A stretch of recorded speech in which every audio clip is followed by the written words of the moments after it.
So I'm live.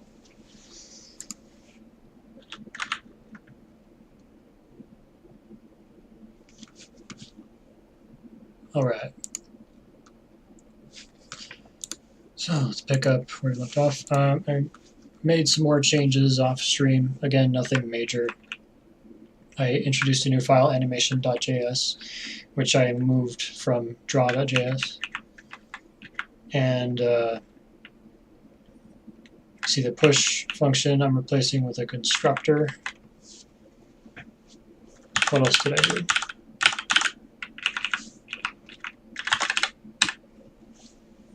I added animation.cancel and an animation ID system and entry for timer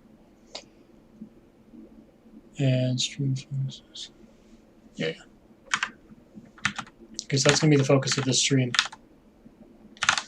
So we have the animation code here, and the current system wherein the timer is managed by all this stuff in the center text. This is going to change. The center text will probably stay, but all this stuff has to go. And what I'm going to do instead is have so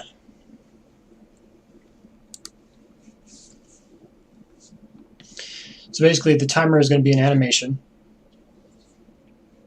and the timer's callback will start another animation, which will be the ring going to the stack.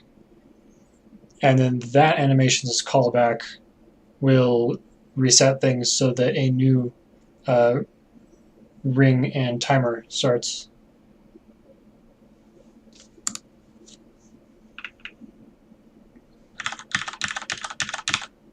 But also we're just refactoring this animation code a little bit. So first order of business, let's rename ring move step to step ring move. The logic behind that name is that these are step functions, and this is the step function for ring move. So that's how it should be named. Just like this is named animation.constructor ring move, which I need to implement. Because what this constructor does is it sets the animation ID,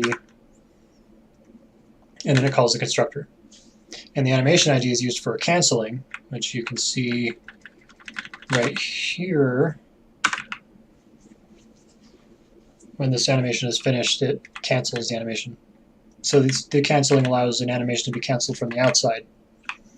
So all we do is we pass in the animation's ID, which is unique to the animation, and then it will splice it out of the list and call its callback. So canceling is effectively ending an animation.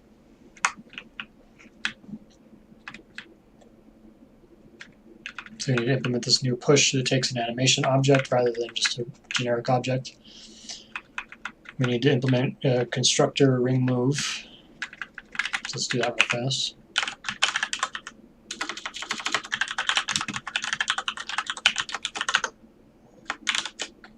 And constructor ring move takes a generic object. Actually, I think in the constructor, the constructor is what makes it. So,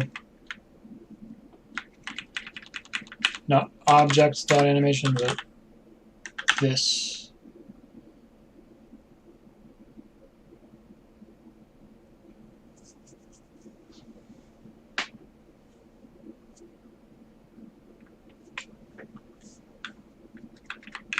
Might be overcomplicating this.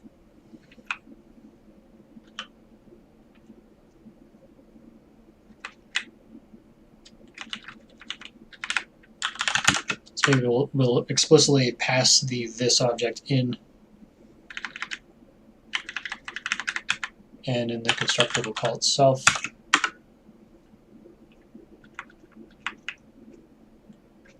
Right, okay. So I might not end up even needing these custom constructors.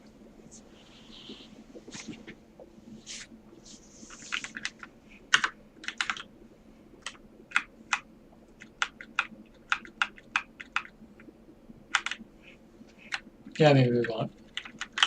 So we'll just do this dot animid equals animation dot animation ID, and this dot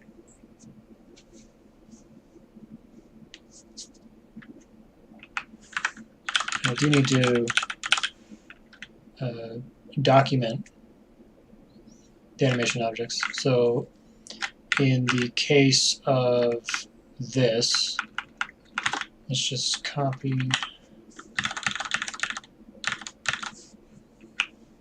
that and put it here.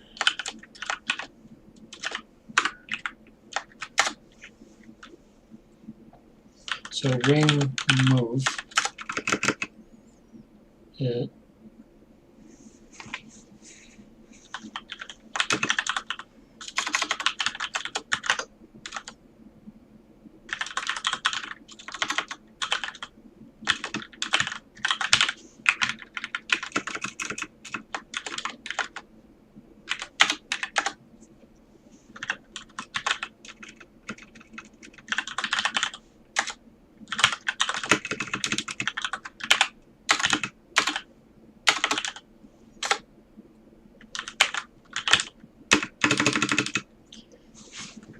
ring is ring type, and then a callback is a function, and that's all.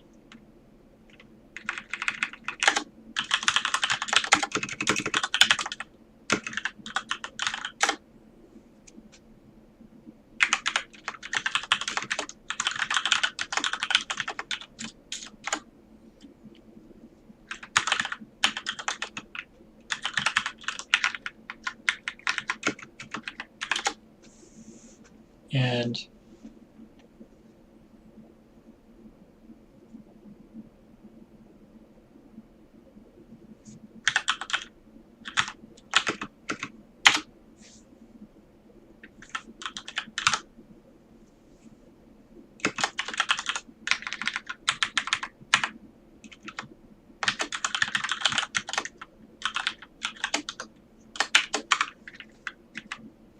let's remove that. Okay, cool. Just get rid of this code because that was just used so that I could document it up here. And for now, we'll just get rid of the constructor functions. So it doesn't seem like I actually need it.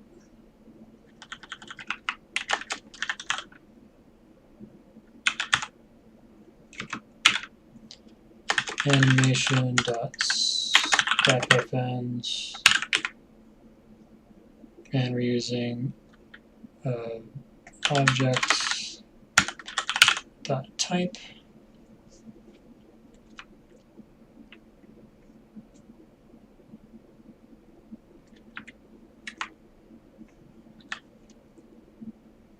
Okay, and okay, no, see, we do need the constructor because that's how we're going to assign all this up. So let's go static constructor fns.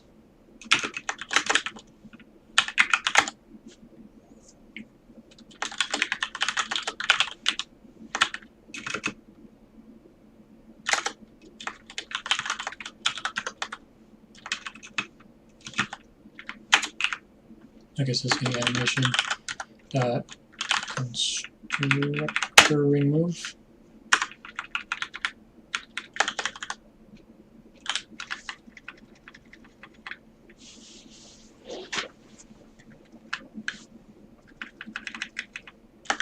Okay, and then animation dot constructor fns object dot type. And we're going to call it, we're going to call the constructor with this and obj.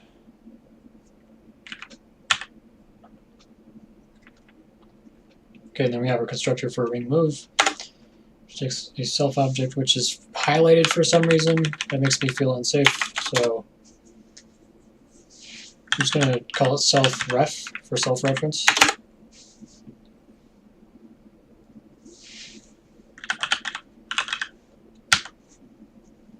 Okay, so self ref dot, in the case of ring move, it's specifically start time.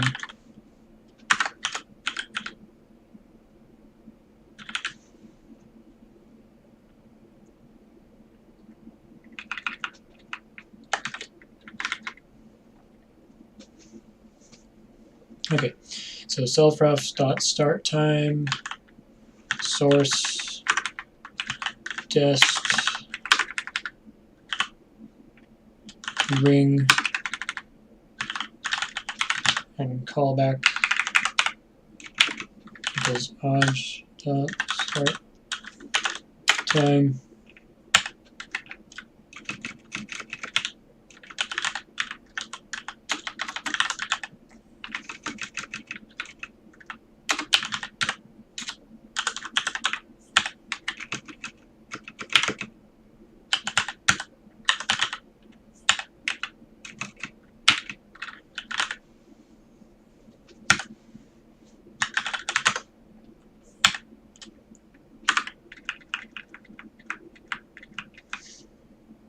Okay. So basically these are our generics.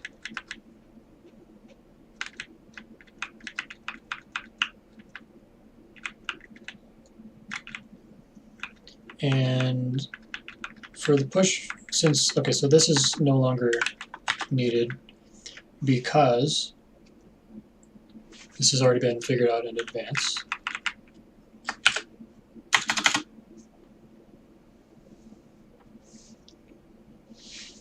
And the animation ID is also handled. So all we need is animation.list.push anim and return animation.animid. This way we can store the animation ID so that it can be canceled from the outside. And the reason why this is desirable is because since we're changing the timer into an animation, that's that timer that counts down with the ring. This little guy here. So this will become an animation.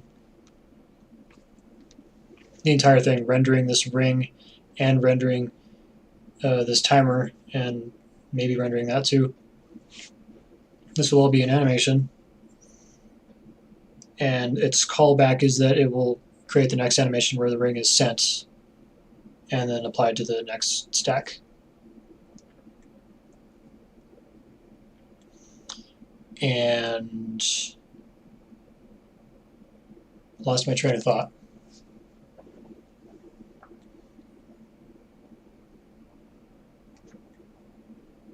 Yeah, the reason we want to cancel it from the outside is because when you press space or click here, so when you have a mouse down and a mouse up without leaving the ring number, or stack number 6, then that means that it should attempt to send the ring.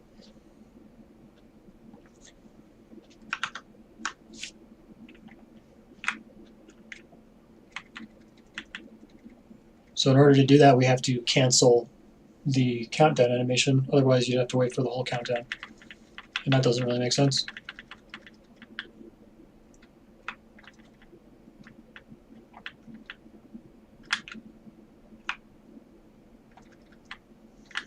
And that's what cancel does. It just uses find to grab the animation that matches the animation ID. And if it's undefined, then it just returns false. Otherwise, it will call its callback and then remove it from the list using filter. in the exact opposite filtering logic, and it will return true. So the caller can check the return value to see if anything was done, basically. And step all remains the same, just, well,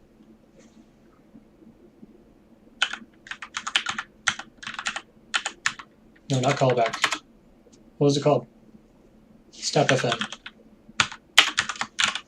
So anim.stepfn, and well, I still actually have to pass anim curse time. That seems weird, but remember that the stepfn is a static function within.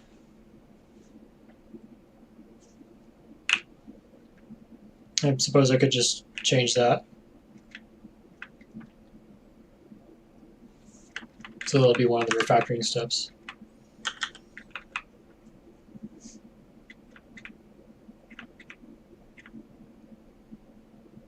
Okay, so what now?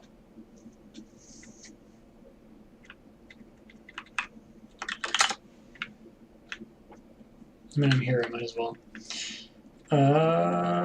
Static step remove. So this needs to become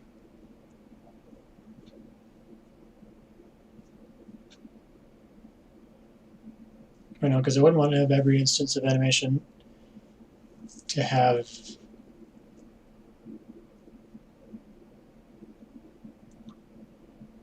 yeah.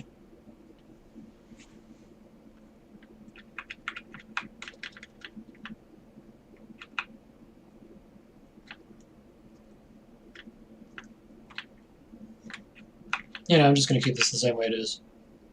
So it's a static function, and that's how it gets referenced. And because of that, it needs a reference to the object.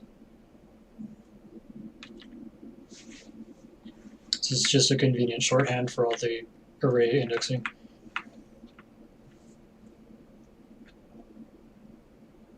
So what's next? The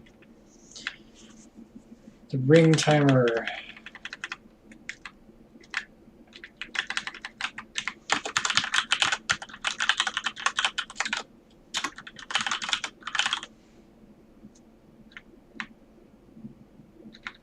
What am I doing?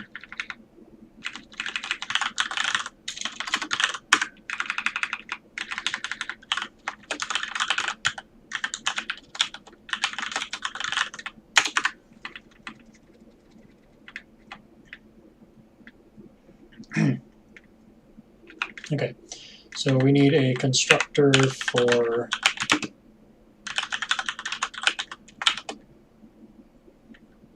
step ring timer, or no, ring timer. Excuse me?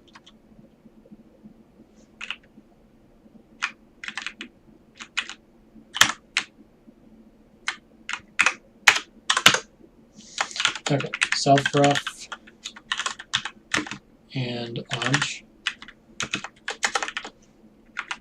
So what information does the ring timer need? It needs a start time,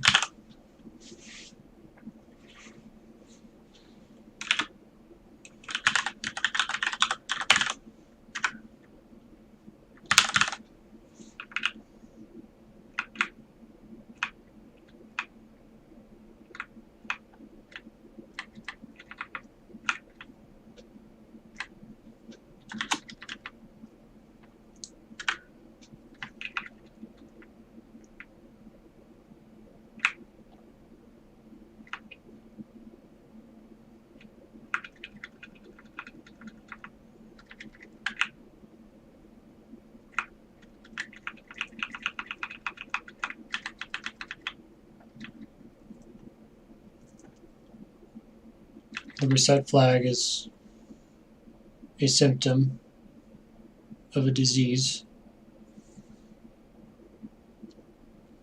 So we just have the time start and the timeout, I guess, now.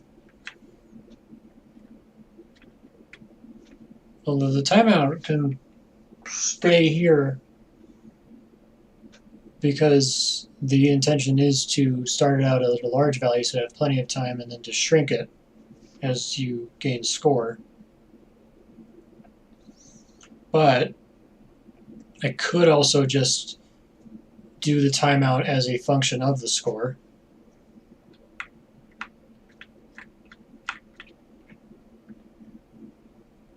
Let's go over the function again then. So we have this lockout check, which is another symptom of a disease. The disease being overly complex. But that is also partly the fault of JavaScript for having this stupid asynchronous model.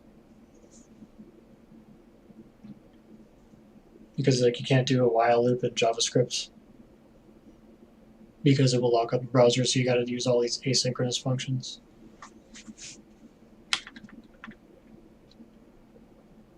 End up having to do silly stuff.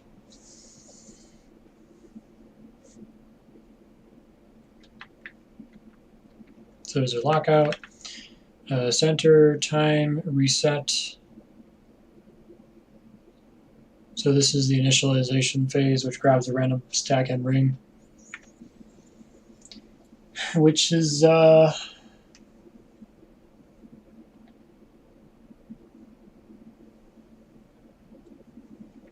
want to have these animations basically going in a loop.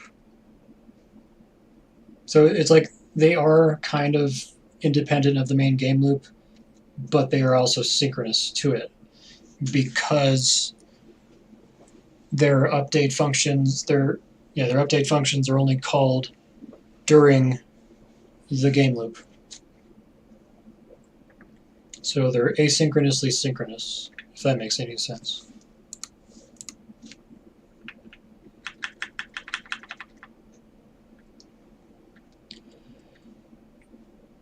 So we have our initialization, which should probably just be its own animation. It'll be simple. So basically,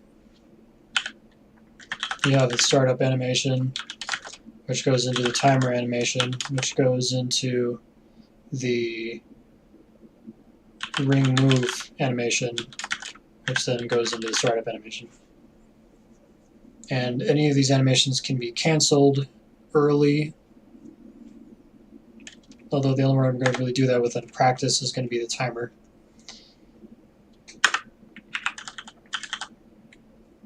So yeah, so let's get rid of the call to update center stack. Here it is.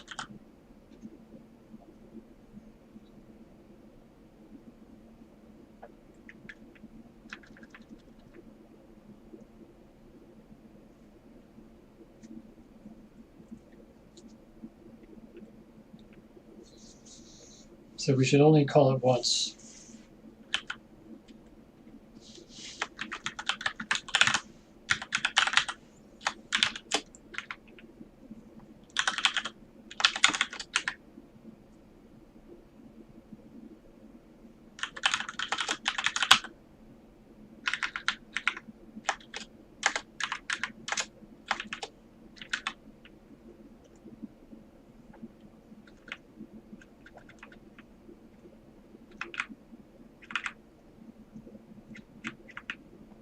All right.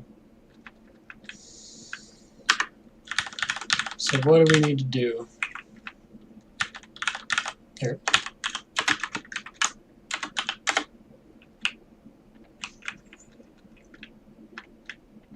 Let's first start with the ring timer. So I don't think there was anything else. It was just the start time, really.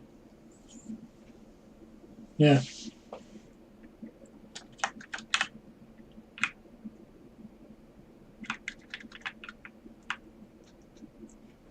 So I think the start time will also be a generic. Because like, how can you do an animation without knowing when it started? So type anim ID step fn and start time.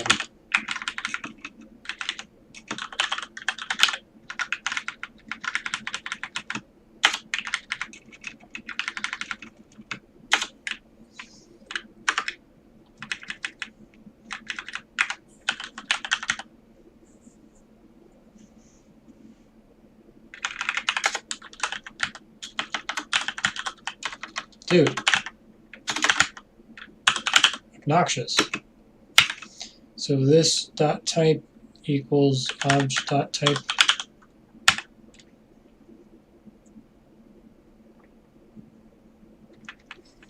And then the last generic, which is start time,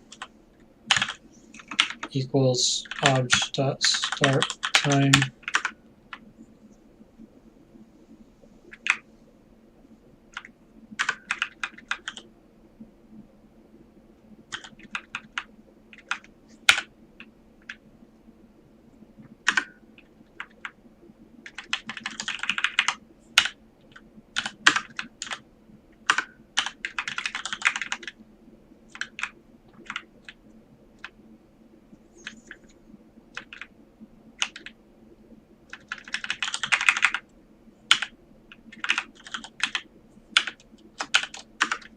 There we go.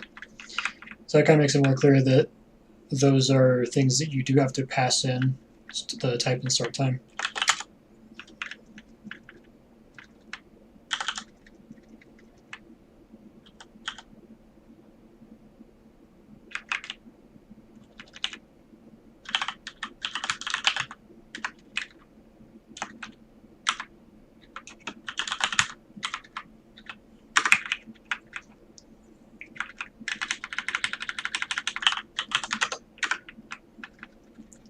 There's your generic constructor, which literally just does nothing.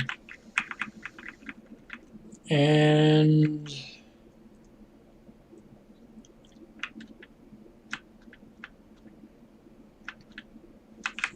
okay. Static step ring timer. Cell anim and cur stamp.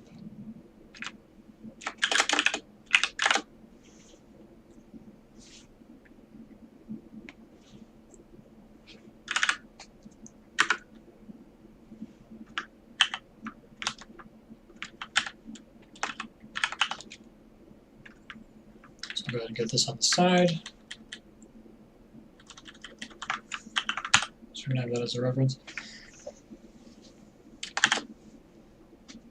So a little Vim trick there.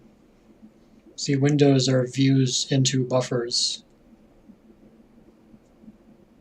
And you can just make windows point at any buffer, including the same buffer multiple times. In this case, you can see it. The alternate buffer is on game.js, and the one that I'm currently selected on is animation.js. Okay, so step ring timer, what do I gotta do?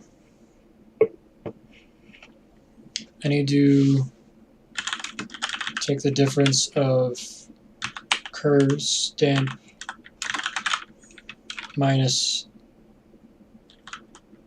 cell anim dot start time.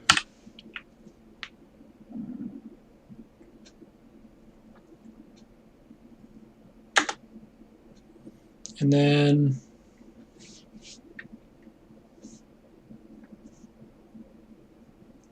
I'm going to do all of the things. So I mean, I actually can get rid of the center text, yeah.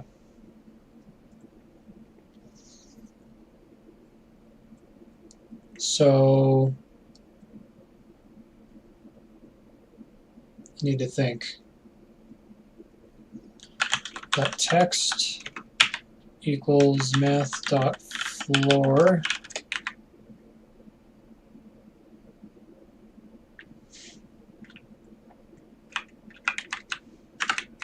Actually, it's not going to be a generic. Ring timer.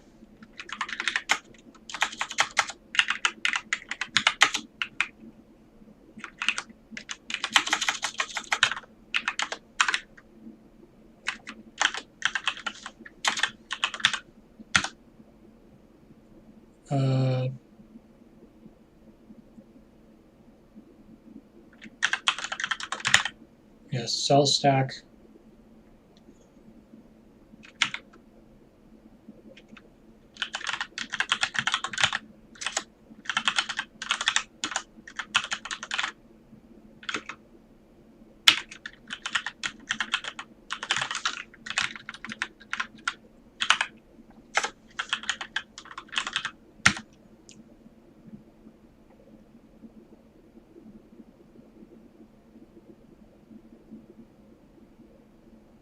No, what am I doing? This is okay,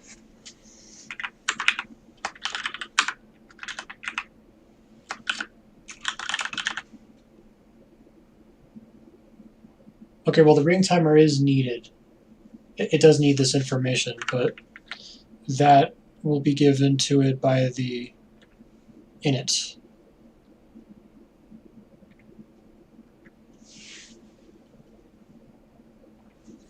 Oh, this is a mess.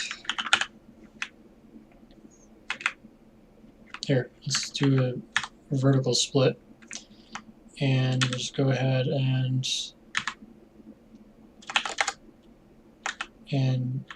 BD10.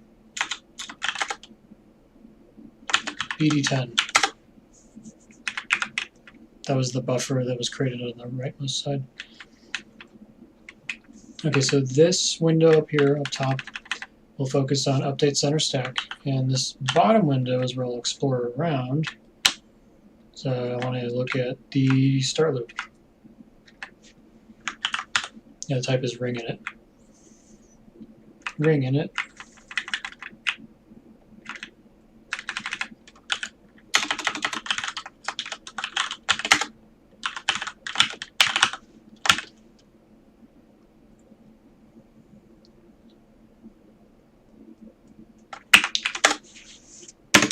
Ring timer needs start time is generic.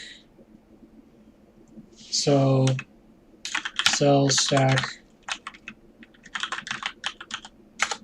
and cell ring.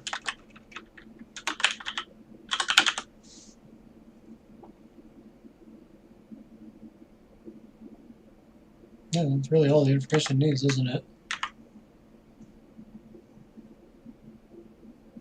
Or I have the memory of a goldfish. Okay, ring init. That's going to be a one-frame animation. And ring init's going to have the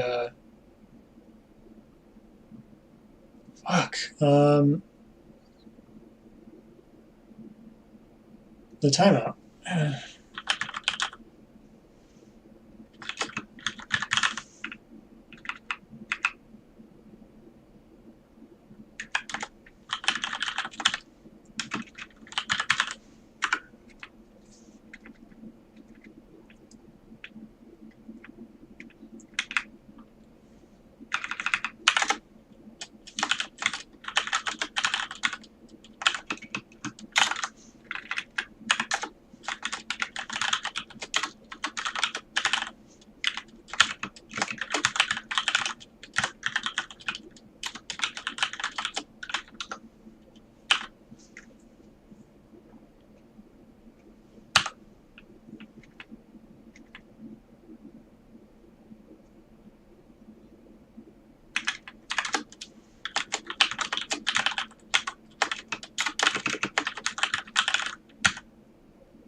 Okay, so we have the stack, ring, and timeout.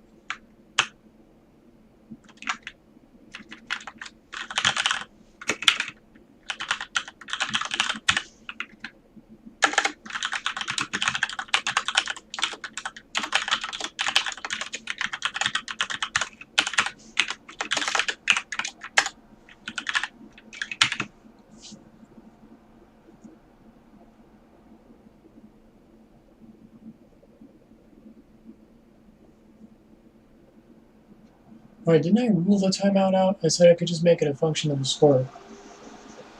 So if you have 0 score, then your timer would be 10 seconds. And then if you have, I don't know, 10,000 score, then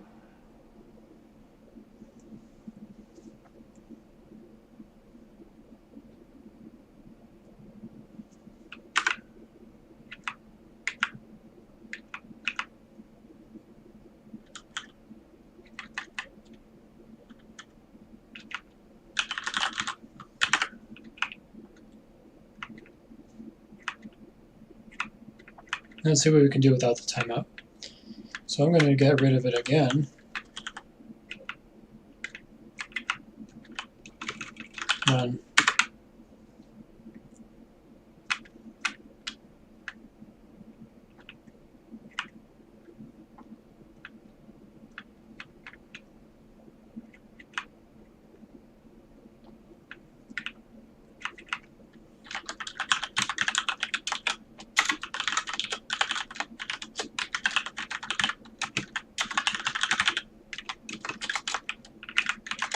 Okay, so ring init.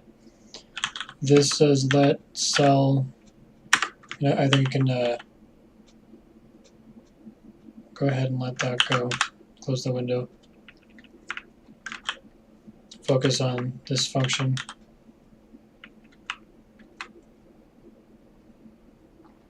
So in the ring init,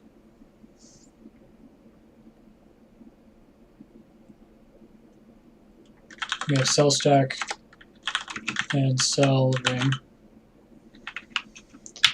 Cell stack equals game dot random stack, and ring equals game dot random ring.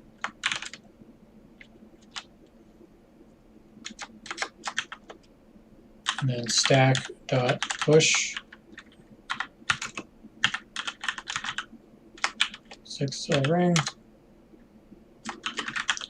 Game dot last stack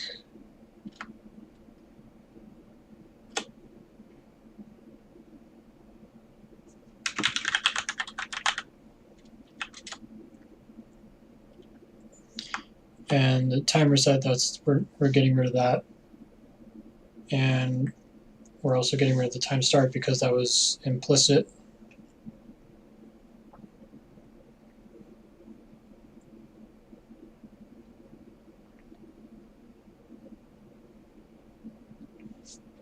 So it sets the ring and stack, and then we're done. Okay, so now we're going to do animation dot push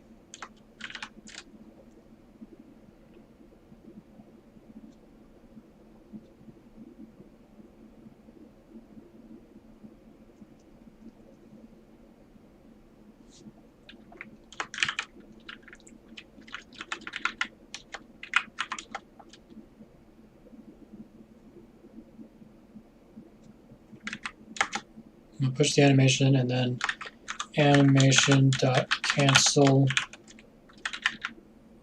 cell anim dot anim id.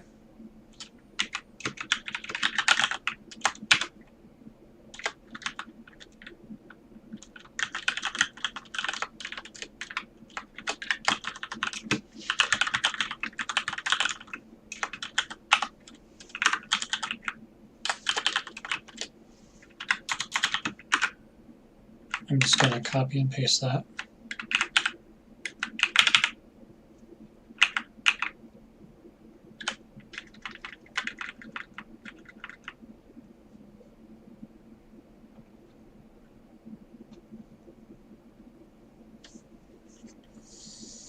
Okay, so in this, we are going to push a specific type of animation. It's a timer.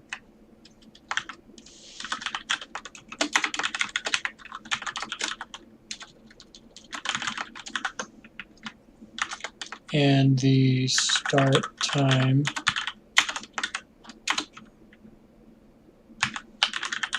is curse stamp.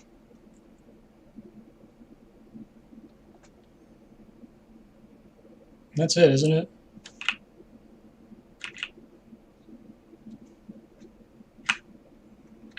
The timer also has a cell stack and cell ring. Right.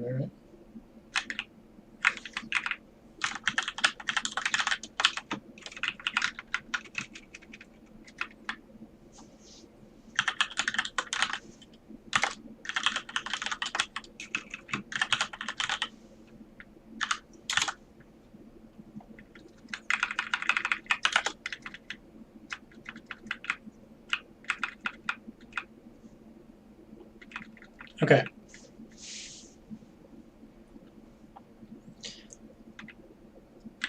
So this runs in a single frame, it pushes the two things, and then it starts a new animation for the ring timer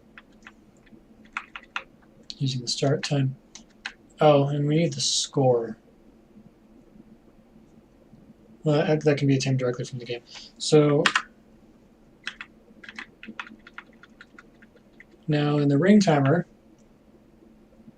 we need to get the difference, and the text is math for game center timeout. Okay, so we need to figure out the timeout.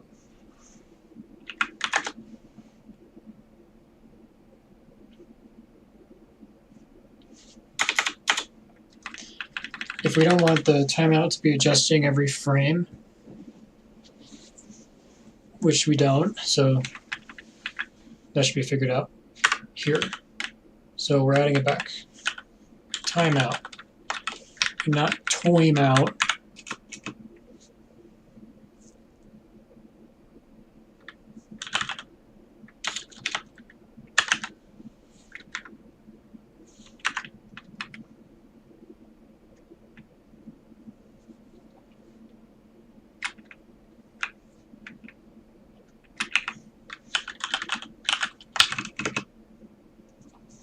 Okay, so type is ring timer, and then we have curse stamp, cell stack, cell ring, and timeout is. I'm just going to start with 4,000.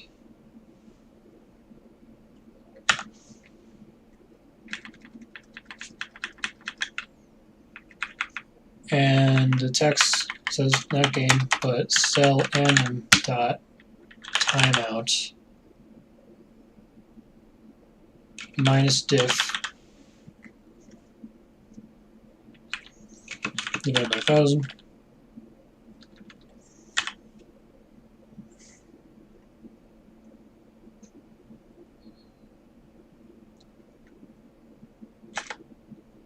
And what? If diff is greater than cell anim dot timeout,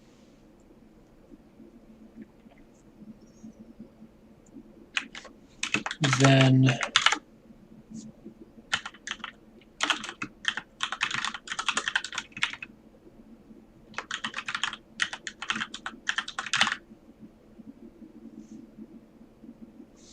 oh wait.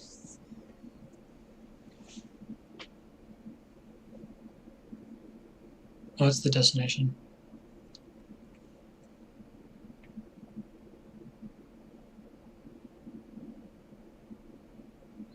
But game.last stack equals cell stack.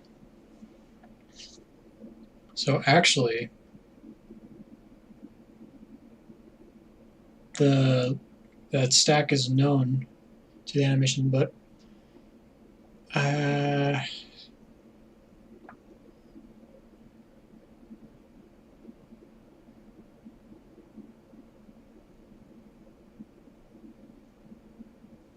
the hell was I using that for?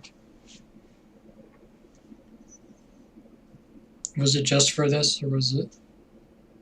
I can figure it out.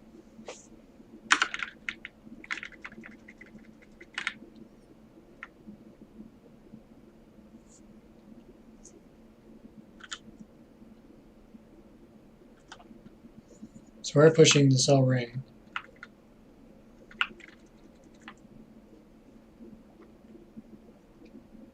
Well, okay, hold on. So last stack is the stack that was selected that the ring emitter is pointing to. It has nothing to do with the mouse coordinates, like where you're dragging something from. So yeah, the only thing this is. Hold on.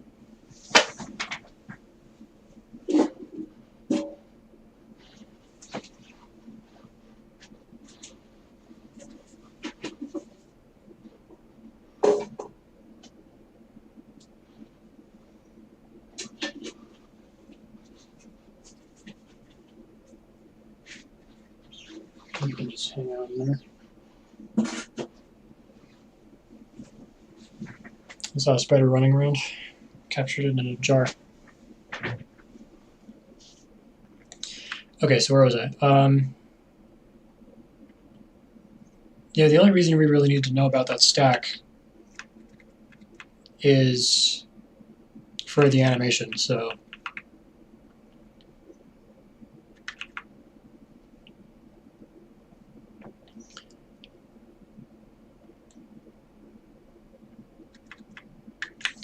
let's stack destination equals cell anim dot cell stack. Let stack source. Wait a minute, that's a stack number though. Oh fuck.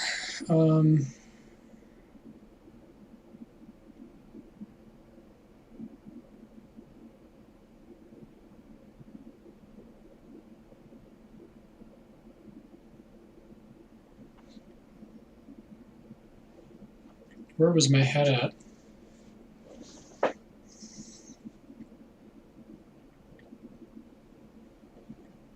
So where the fuck did last stack come from? Last stack equals cell stack equals random stack, which is a stack ID. And stack dest is a stack ID. But then stack source is a ring?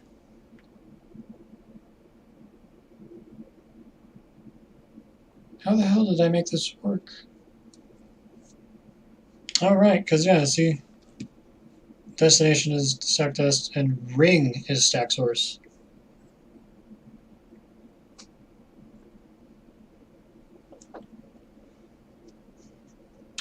I'm going to change the name to center ring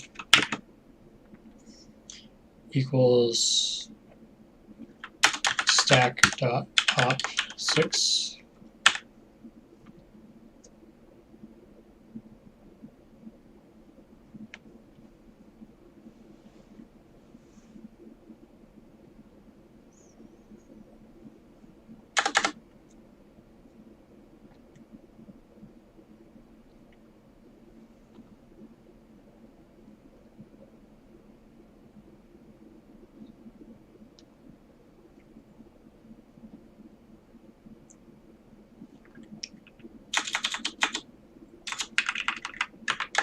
Okay, so what we need to do is draw dot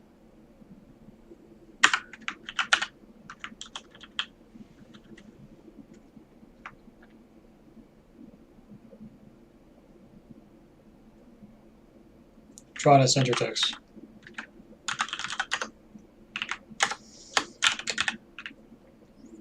And we're calling this with our text. That's all it needs to know.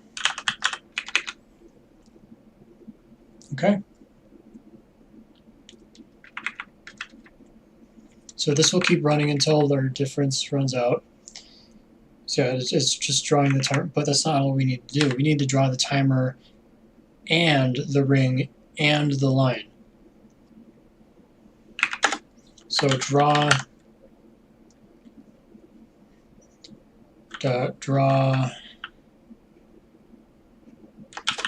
ring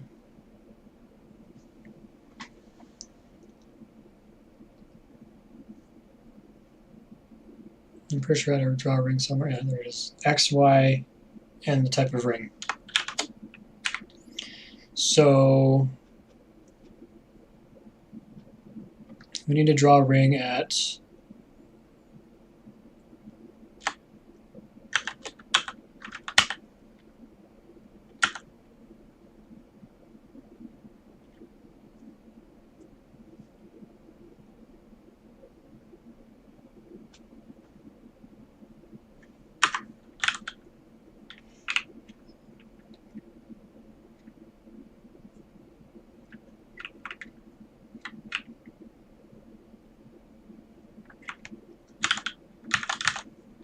yeah, okay. Oh, fuck, where am I now?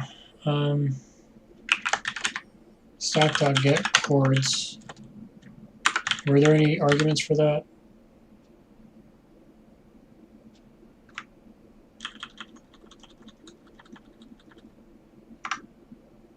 just the stack ID. So stack.get chords for 6.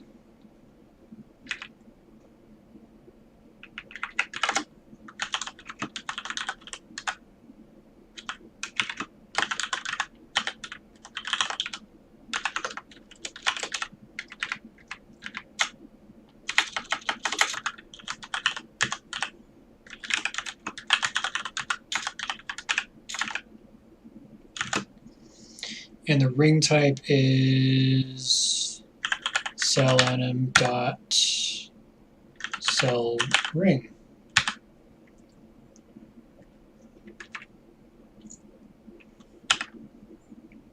And before we draw the ring, we want to draw the line.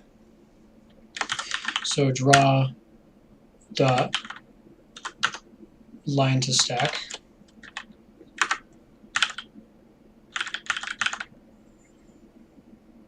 And line to stack takes 2 stacks and a color. So line to stack from stack 6 to stack cell_anim dot cell stack. We're drawing a red line. And then we're covering over that line with a ring.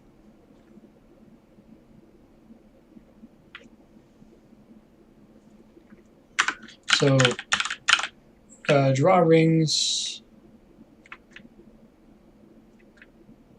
or draw stacks actually.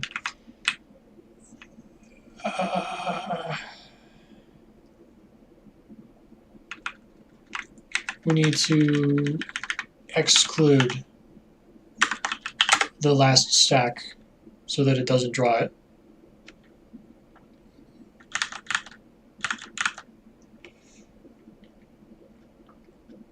Okay, then we just need to make sure that the callback is called before draw stacks. And we have that code right over here. So draw stacks.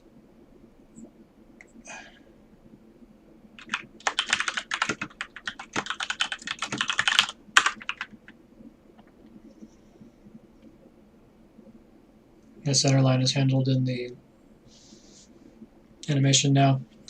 So before we draw the stacks, we want to go through the animations and let them happen. So the animations get animated and then the stacks are drawn.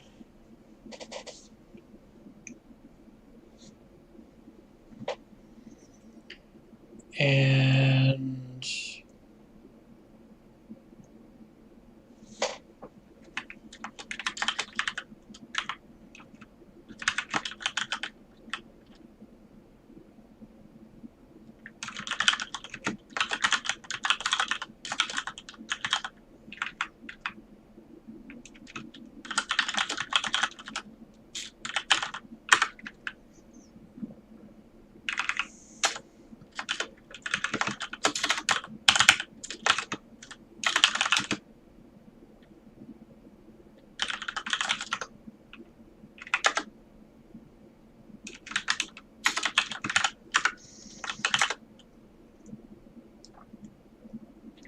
okay, so the game ticks.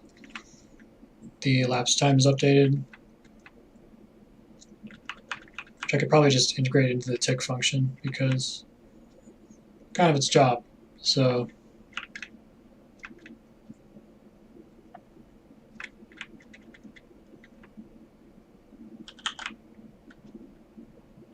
let's do that real fast.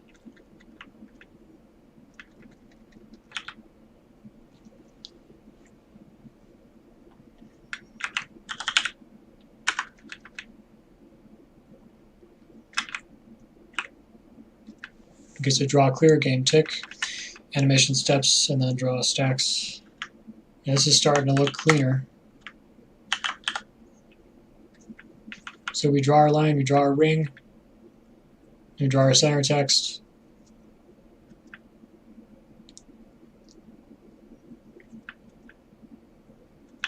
And then if our animation is over, oh yeah, let's not forget to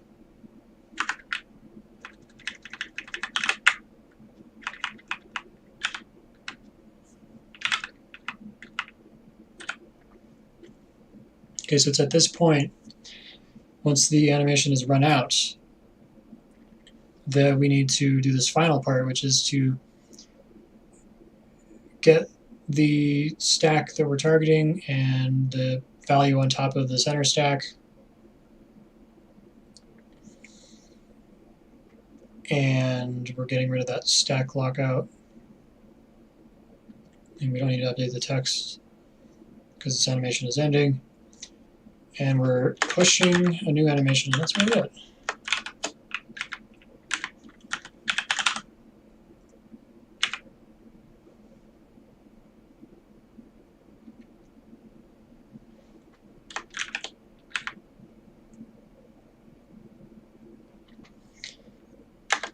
So animation.push type ring move start time cur stamp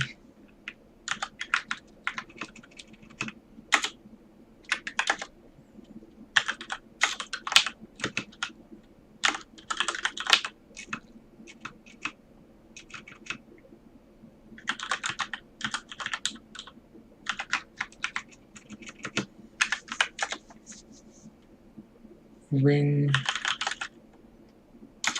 is center ring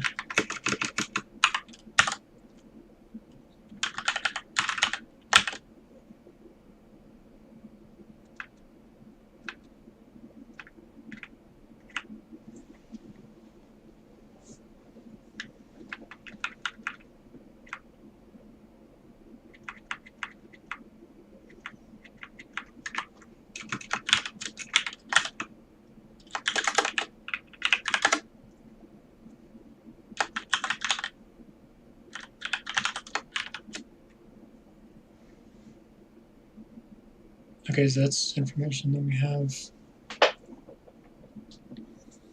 And we don't need the center timer set. And we also don't need the lockout.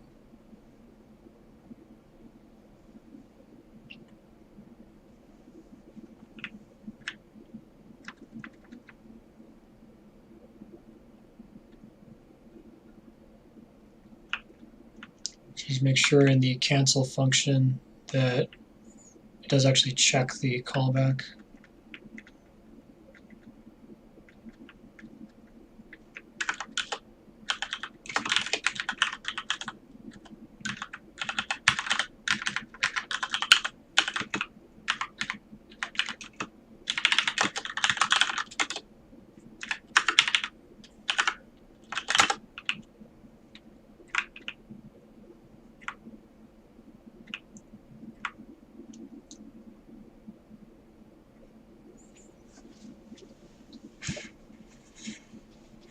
I thought of something just now.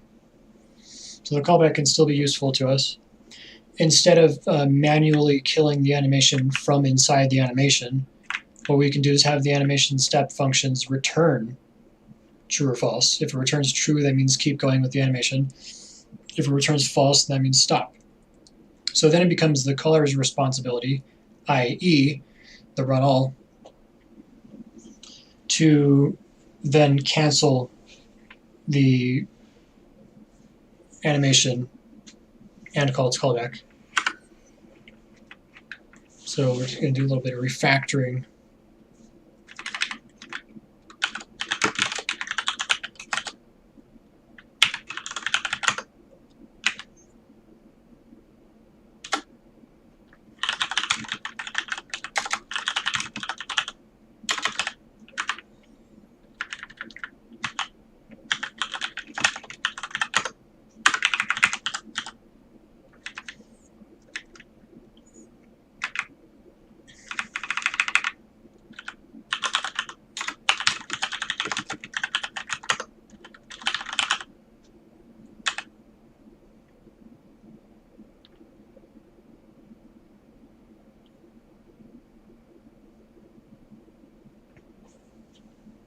Yeah, that is something we got to watch out for.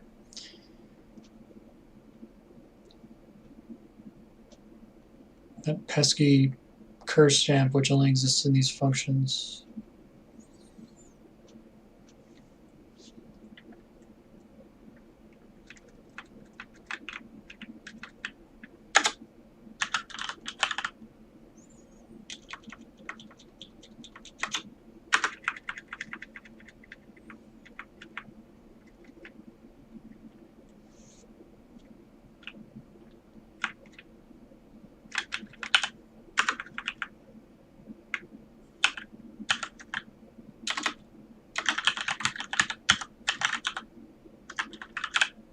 So last stamp equals cur stamp.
So not last stamp, but last time.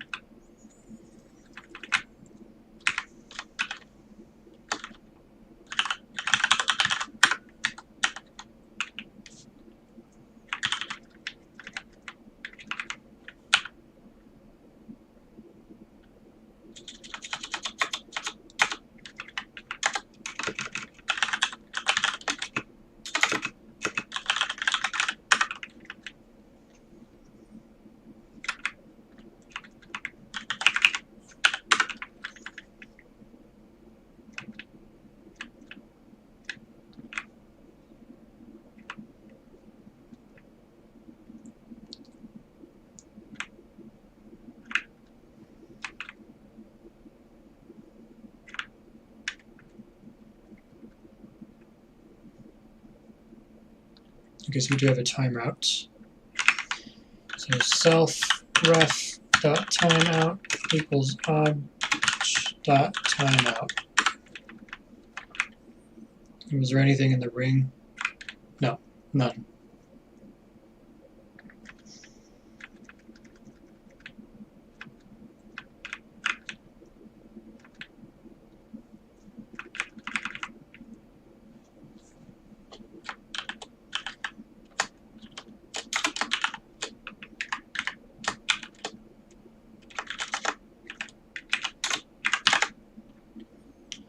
Then animation dot cancel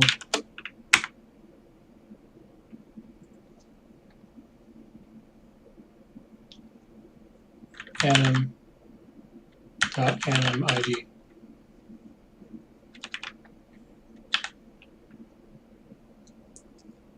And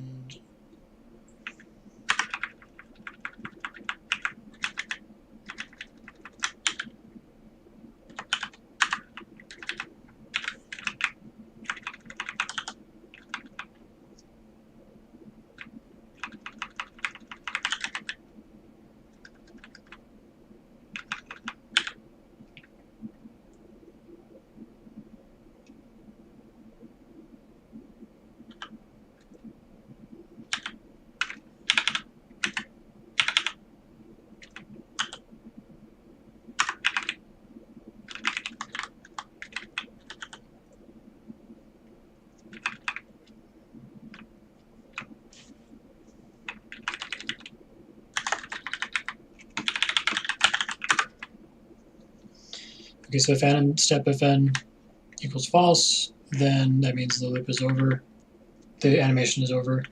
So we cancel the animation, and then we check if the, not target, but anim has a callback, and if so, then we call the callback.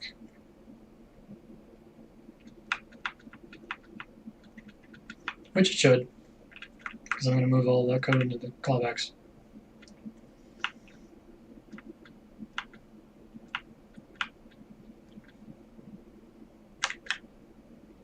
Whoa!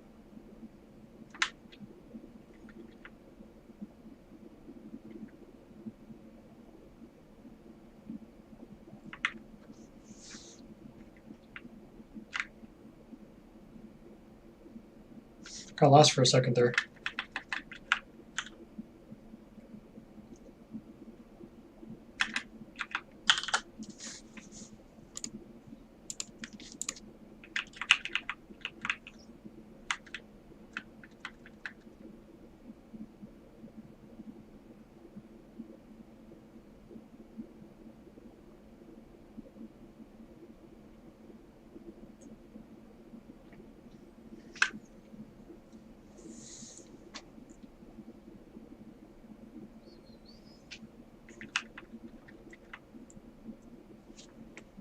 Okay, let's start from the top of this hierarchy.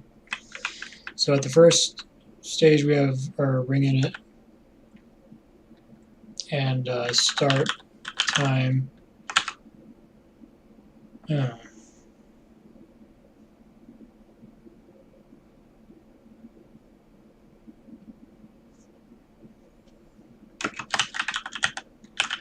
I'll hope this is allowed. By the way, what does that function actually return? Does it return a number? It does. I thought it would just coerce them into numbers when you subtracted 2 date stamps. It's good to know, though. Okay, so animation.push.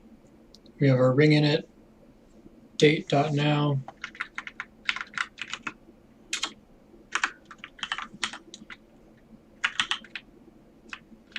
There's no generics, and those are the only 2 generics that I need to put in.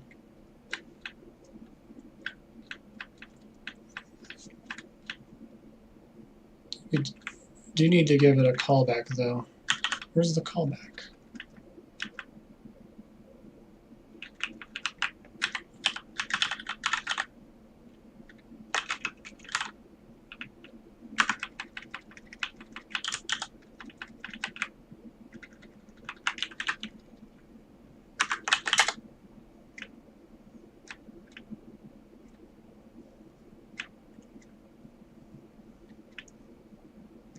Okay, so coming back here, and let's focus back down on ring in it.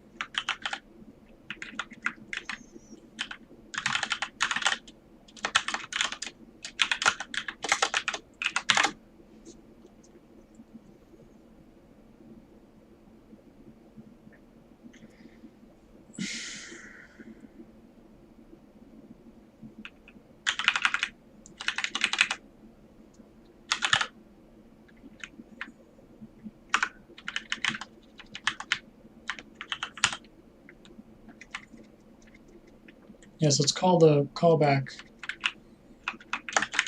with the animation object.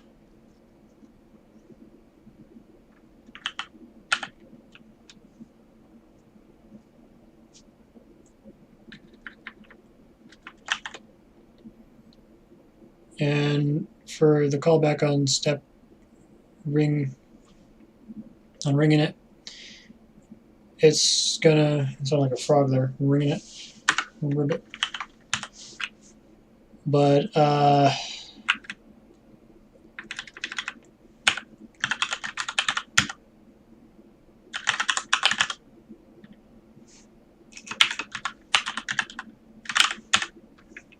here we go. So just as the last time. Although I don't think that's necessary. Not for a 1-frame animation. Okay, so the callback does animation. Oh, and I need to do this new animation. Well,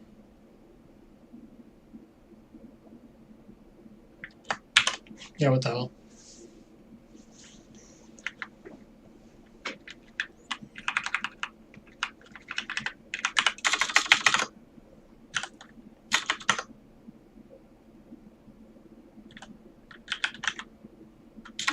I have a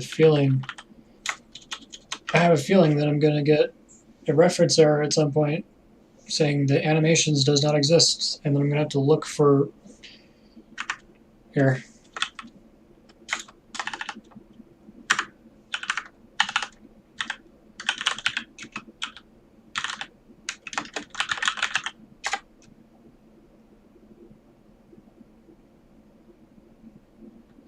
No, it's in a to-do comment, so that's fine.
So type is ring timer. Start time is cell_last time cell stack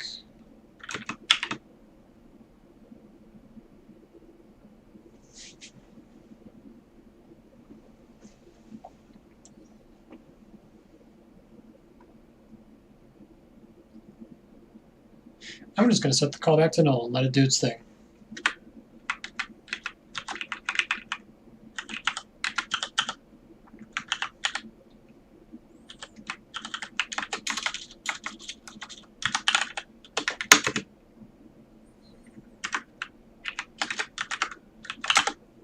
So there's animation, and the game loop running equals 1. And we push an animation and request a single animation frame, which we'll keep doing until loop running is no longer 1. I hate having to do that, but with JavaScript's execution model here with the animation frame, I kind of have to. So we have also animation loop.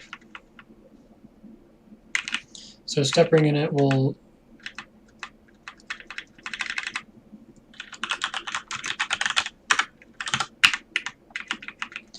okay, so it will push the animation and then return false. It always returns false.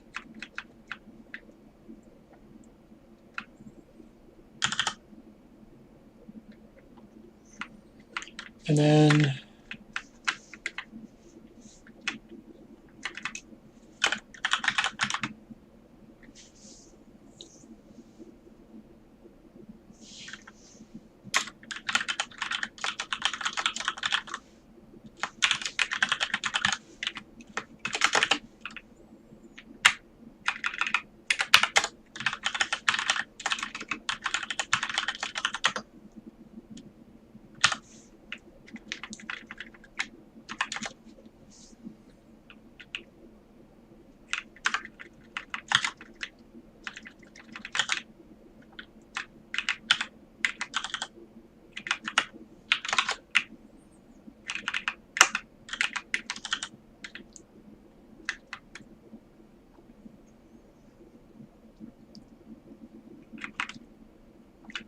it's on industrial stack.pop.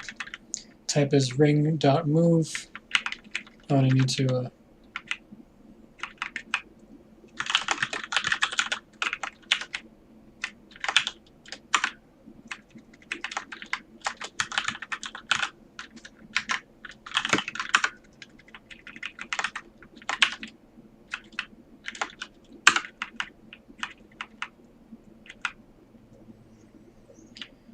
and start time is curstamp, source is 6.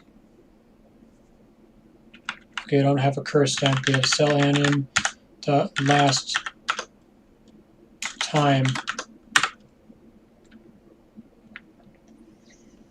And dest is stack dest, which is local, and center ring, and the callback. It's going to be callback ring move.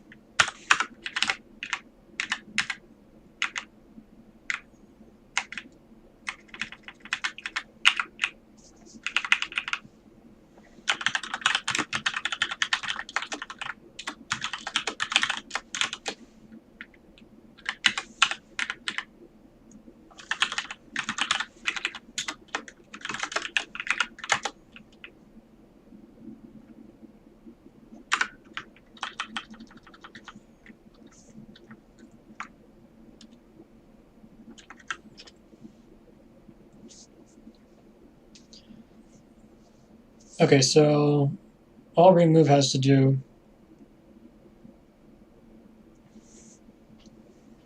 at the end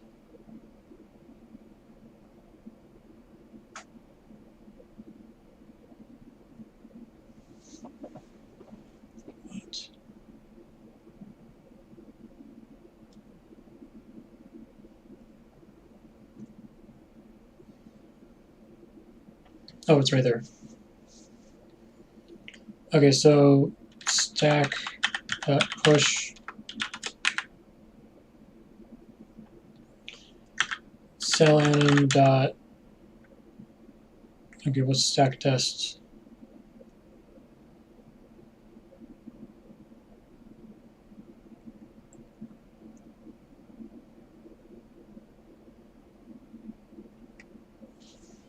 Oh god.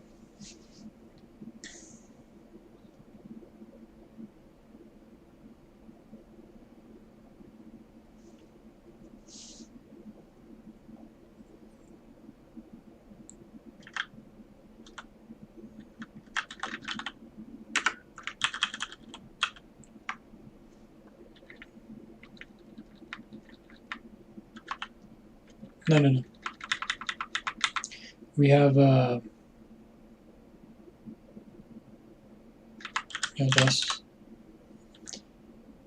And the stack source was actually ring, so that's your center ring. So cell anim dot dest and cell anim dot ring. And game dot center. No, what am I doing? Really? Okay. Animation dot push new animation.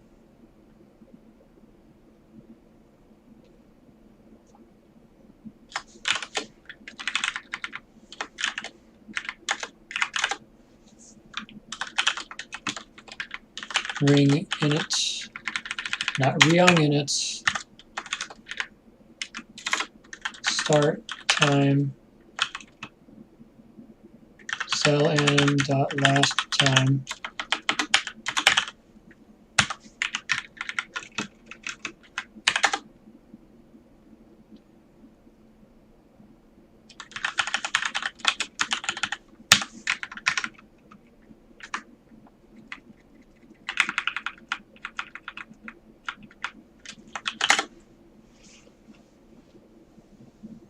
Okay.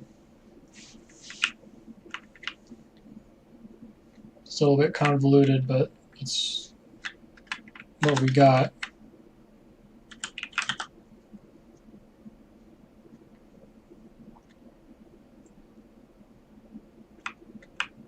So when you have these animations that basically create each other, and it goes in a loop.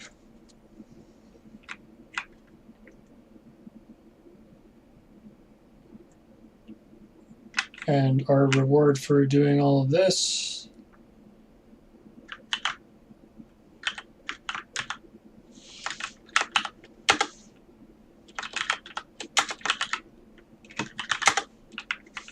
is that we can get rid of a lot of code in this file now.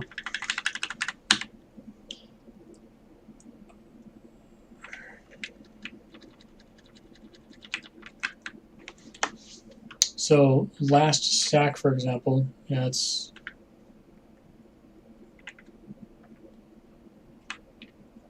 I removed that function, so I should be able to just run this.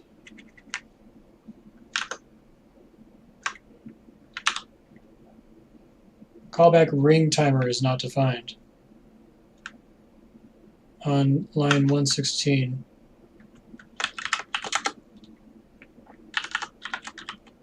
Gotta say, it's really not friendly to make me have to do this every fucking time. And watch there be more errors. No? Okay. Does it work? No, the ring vanished.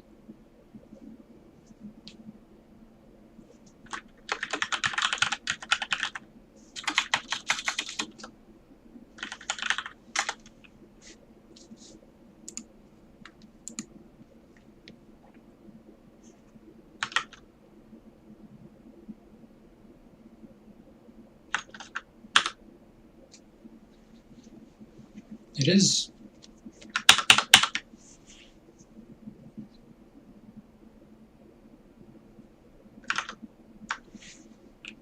It's just fucking up at the end. It's like it gets to the timer.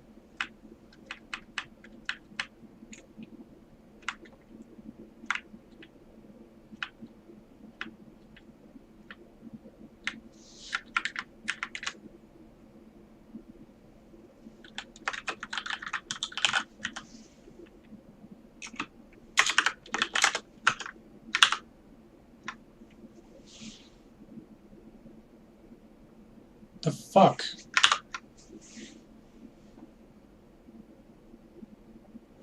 Oh, this is frustrating, dude.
Okay.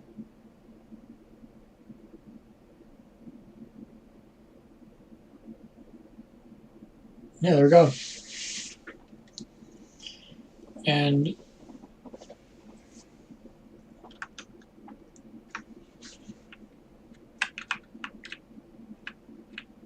I don't think I have to remind that I need to find that console log so I can remove it. There it is. I don't think I have to remind my audience that I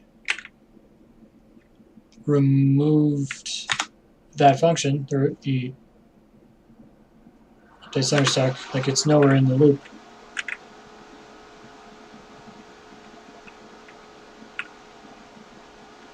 So, and I'm pretty sure I don't need center line either. Yeah, I got rid of that.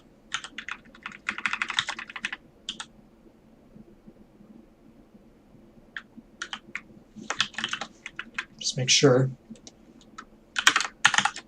F or draw center line. Nope, it's only here.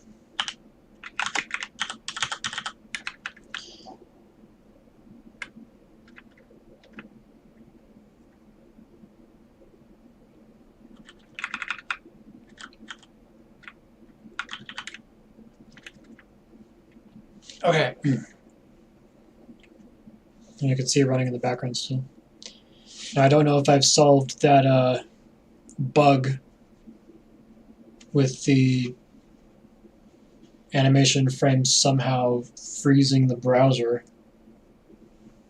I don't know what that was all about.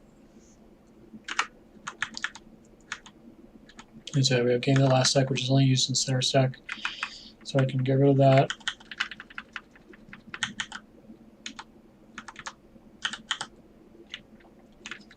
How about center timeout? Yeah. Center time start. Center time reset.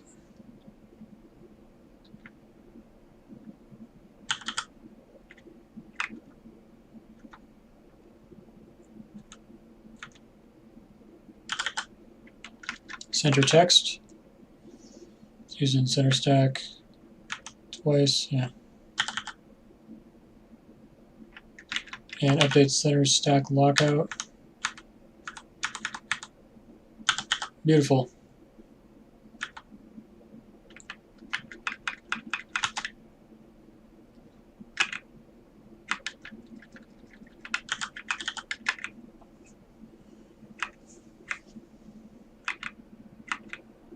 So it's much cleaner. If a bit complex,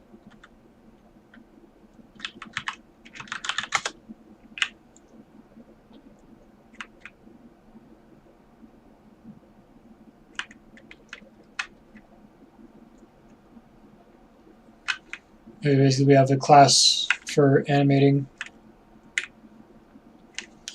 and each one has a type, a step function, a constructor function with their properties documented above.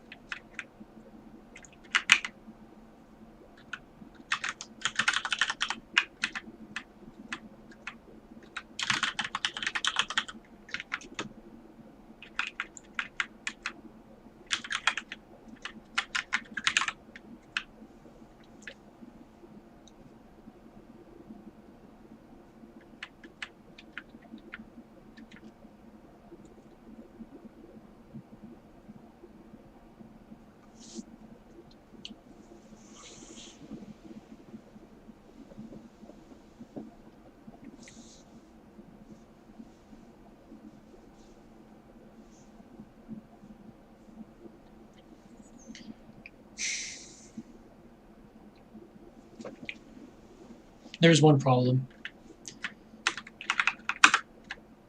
So I kind of isolated this from the other code. I need a way to, I can't just cancel it because I changed the canceling code so that it doesn't call the callback.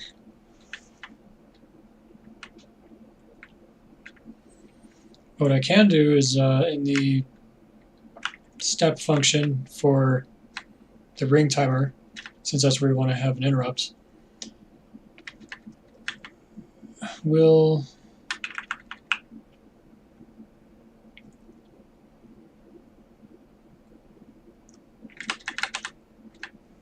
seems kind of wasteful to do it all. Diff text center xy if cell_anim dot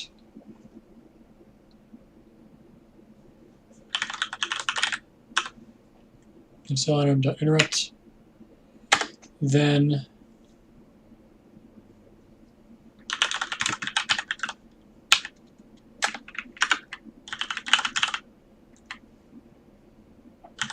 go and do all that. So now we're setting the diff text center xy, drawing the line, drawing the ring, drawing the center text, updating the most recent timestamp, and checking if the diff between the current stamp and the start time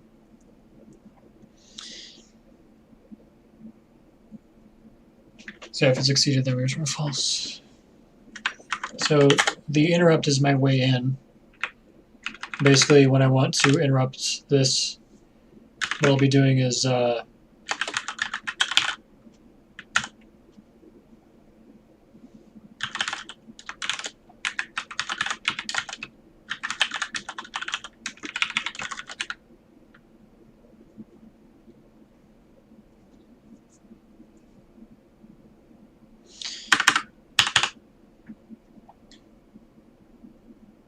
ring timer.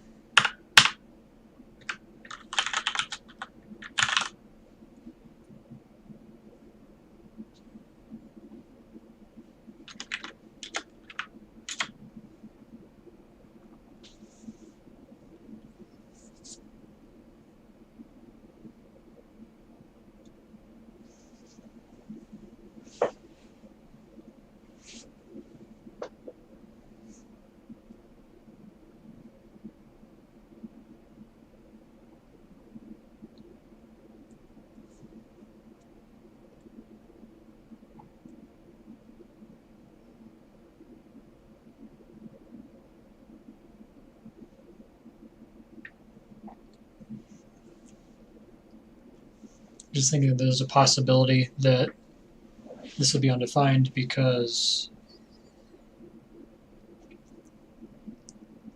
well, no, if you send the interrupt, because the interrupt is triggered by the user. So this is actually fine, because if you trigger the interrupt while it's doing the countdown, which is what it's for, then it'll see that there is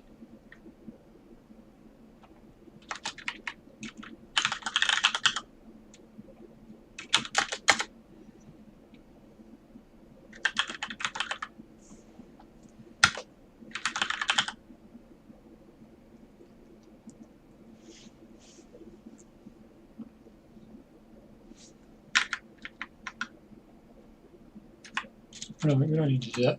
Cell enum dot interrupt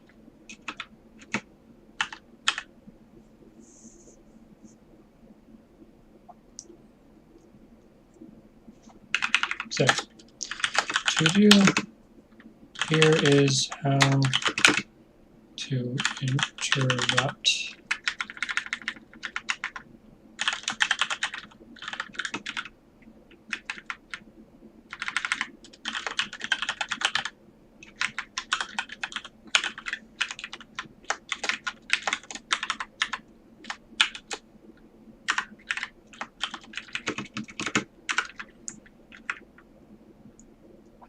So that's how we're going to do it.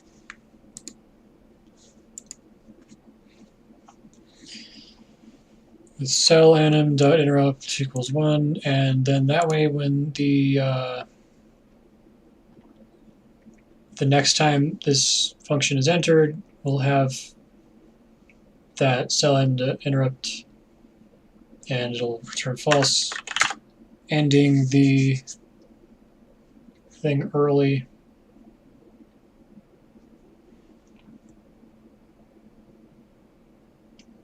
But we don't want to kill the user. Well, that can be handled outside.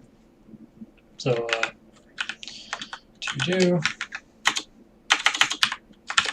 remember to only send interrupts if move is legal.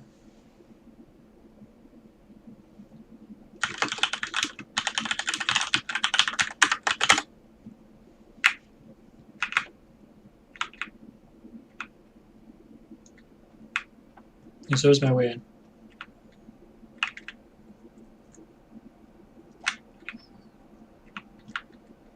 So it's done with constructors.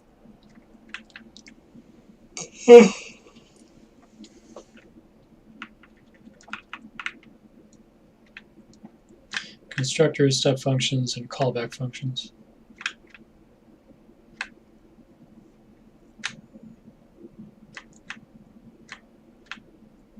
We have our push and our cancel and our step all.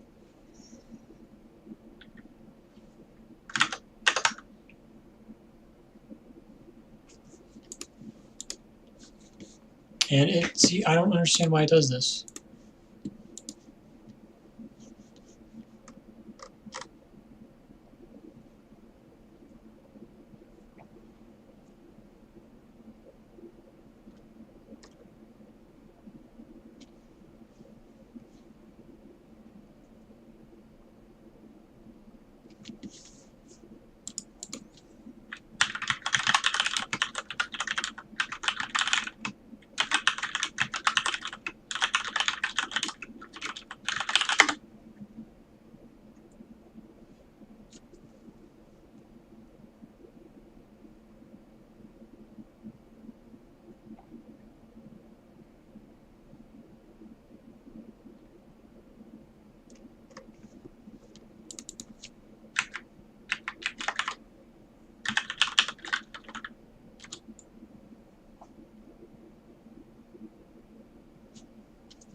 This is that same question from before.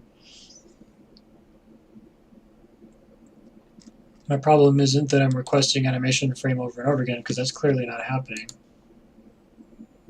if we go back to game.js and go to the end, you can see there's a single call right here, which starts the loop. And then the loop is very simple. It just does these things and then calls request animation frame if and only if the loop is running. It doesn't call multiple times. It's not a fork bomb. So I don't know why it's doing this.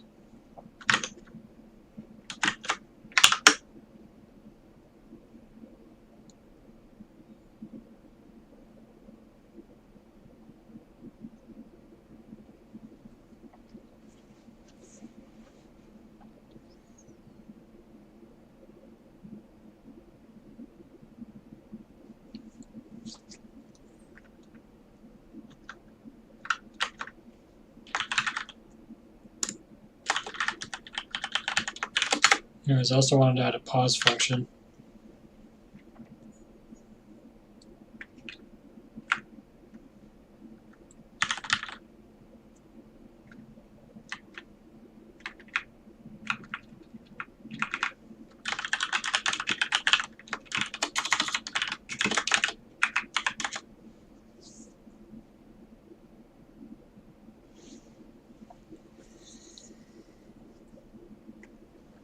So pause is just going to set a flag.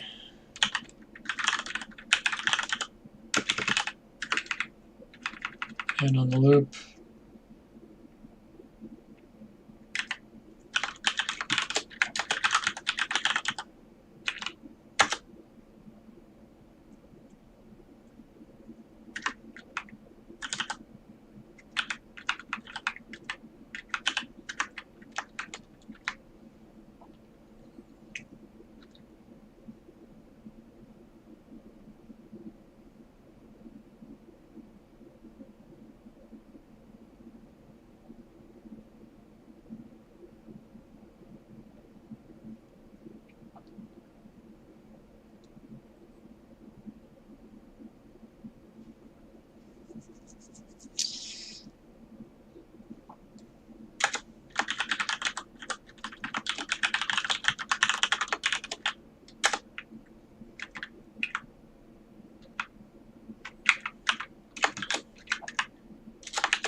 so draw pause screen.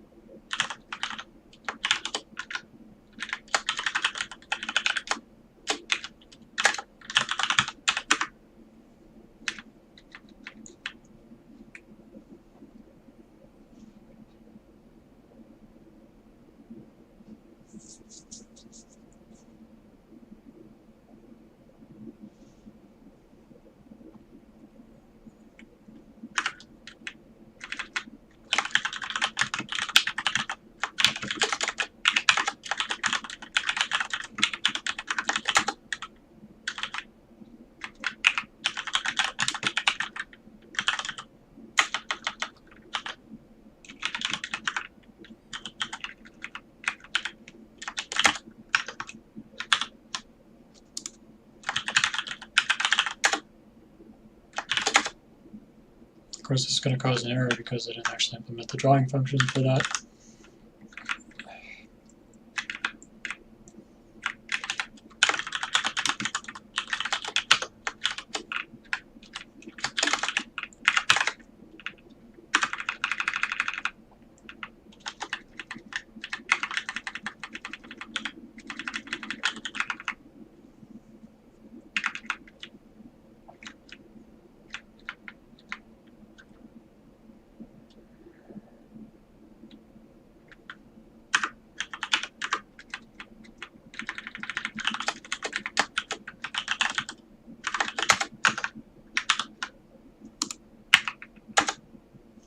There we go. And then when we unpause, there we go.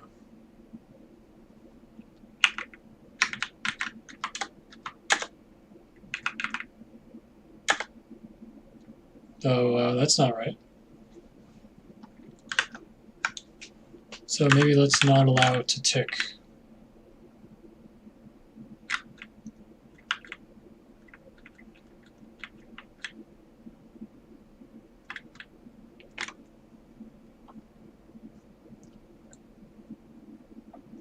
Or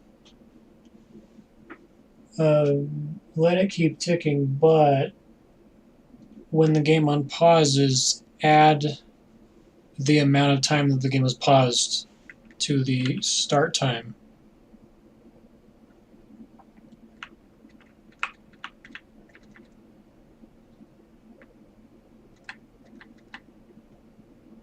Don't I have a start time?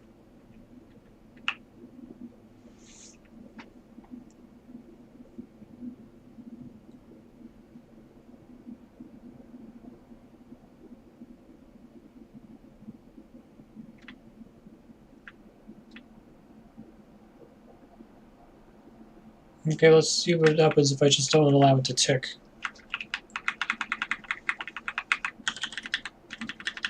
So move the tick below the pause code. And pause.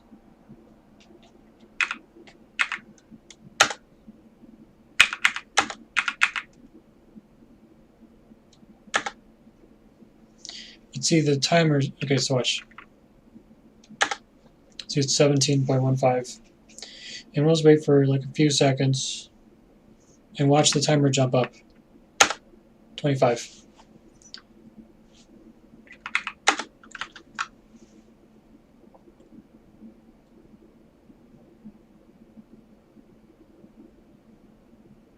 That's because we need to update the last stamp.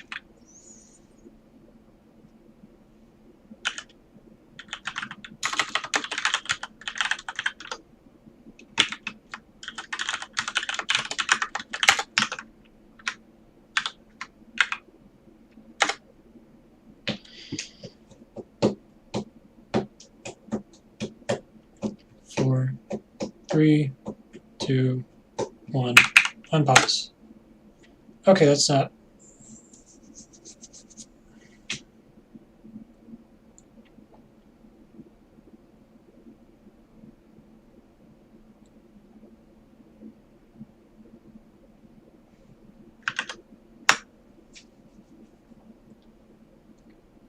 What?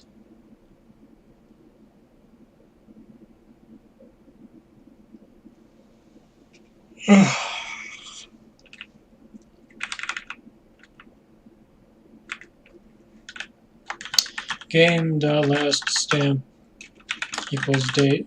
No, not date, no, just timestamp.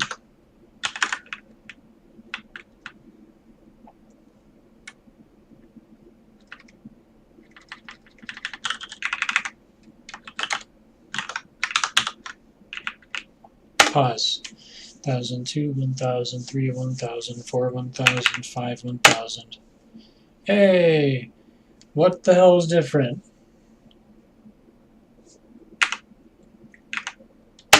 Now we're going to pause for 20 seconds.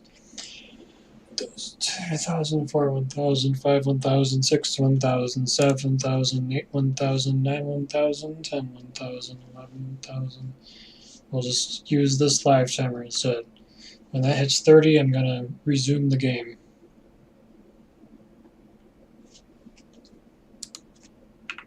Unpause. Good.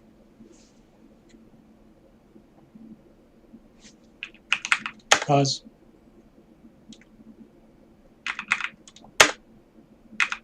Pause. Yeah, 2 seconds left on it, so make sure it doesn't instantly. Okay, that's weird.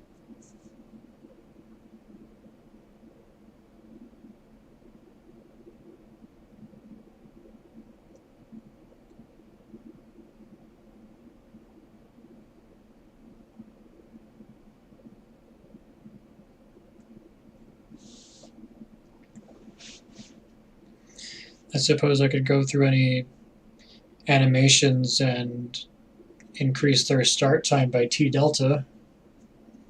That would require me to let the game tick.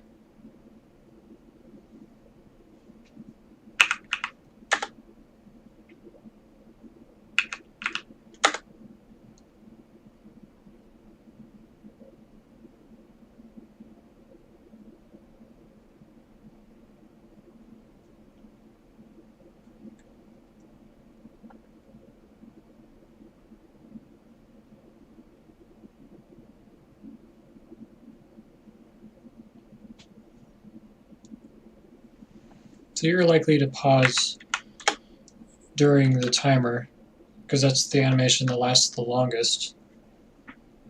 It's also where you're likely to pause, because you're not really gonna pause while it's in the middle. Well, I mean, it won't make a difference if you pause in the middle of the ring move, because it's already moving the ring.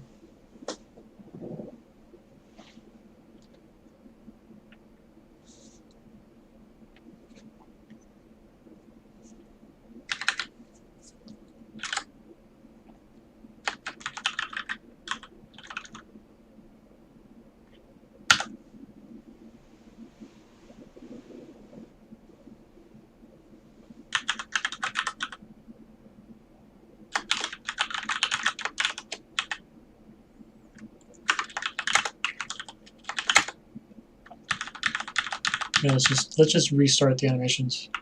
So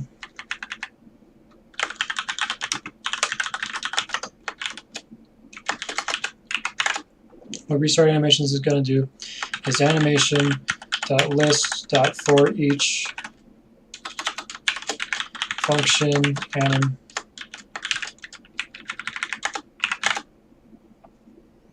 and just set anim.startTime. Oh man, anim.startTime.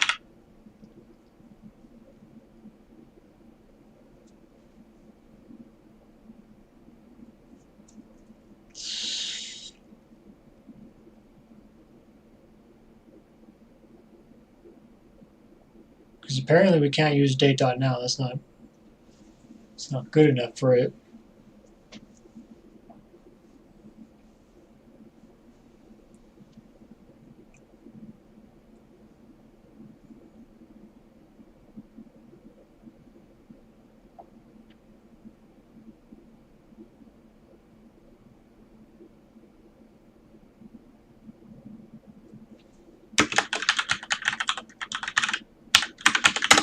Just gonna cheat. Game.lastStamp. Because that would be a recently generated timestamp, right? Right.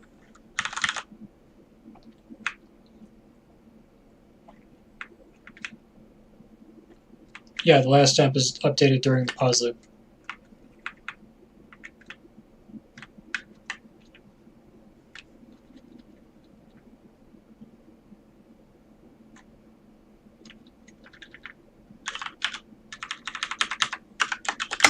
Just set that to the beginning of time. January 1st, 1970. As we know, that's when the universe began. Okay, so restart animations, which just goes through every animation that's currently active and sets their start time to the last timestamp recorded by the game. So now, let's wait for this. 5 1000, 4 1000, 3 1000, 2 1000, 1 1000, 0 1000. And unpause and see if it instantly throws it. It doesn't. Alright, awesome. Although, this can be cheesed. We'll wait until 1, and then pause, and then unpause, and you'll see it resets back to 3. It's just the cost of doing business.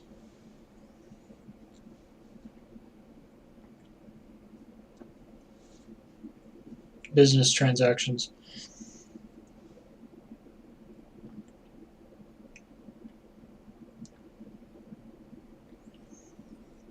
So yeah, future players of this game can take note that you can cheese the game by pausing it right before the ring gets sent and then unpausing. Now I'll reset the timer.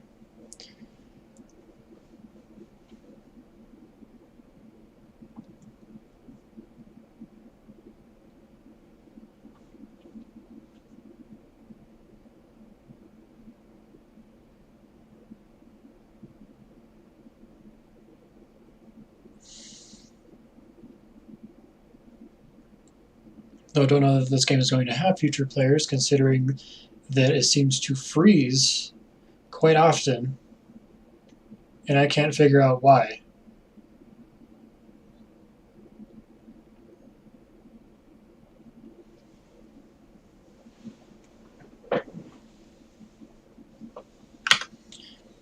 Okay, so next order of business.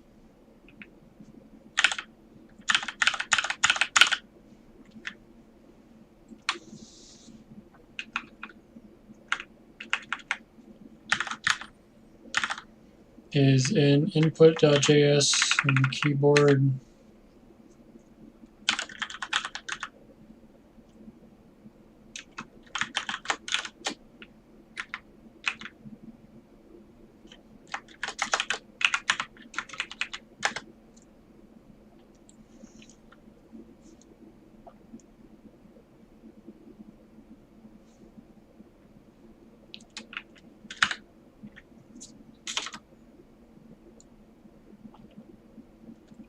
Draw.canvas.add event listener key up.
I don't know what I'm doing.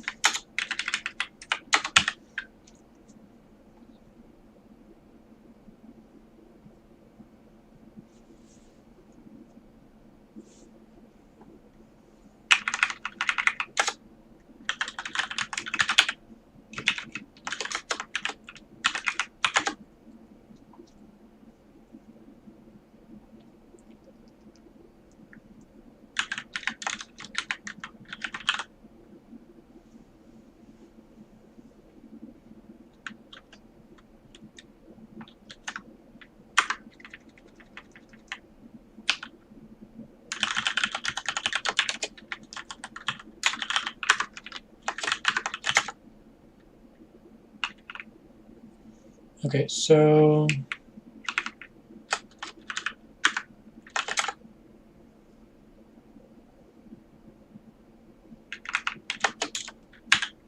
it's going to have to be like this.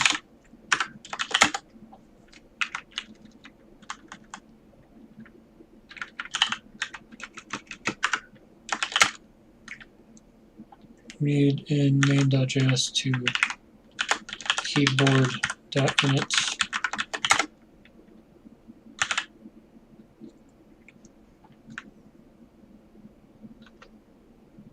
Universe skeleton code. Oh, you're doing me dirty again. Why?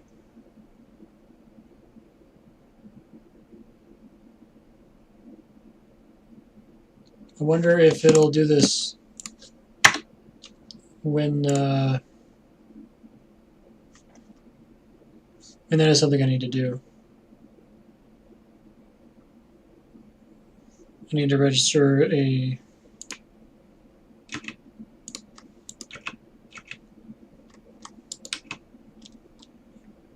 what the key for space is. Space?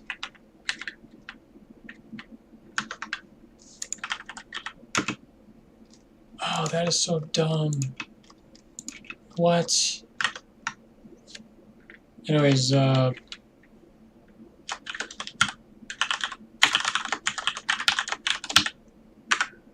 just get that out of the way. Yeah, this is also good. So you're about to see one of the advantages to this. Okay, so now I'm pressing space and you notice that this page is not scrolling. I also press page down and down and up. And you can see in the console that it's logging these, but the page is not scrolling down. Yet, I can still click outside of it and interact with the page. This is why you want to assign the events to the thing, to the element that you're actually focused on, instead of doing it on the document body. Because if you do it on the document body, then you can't escape it. But here I can safely prevent the default, prevent the page from doing anything. I can press F5, nothing happens.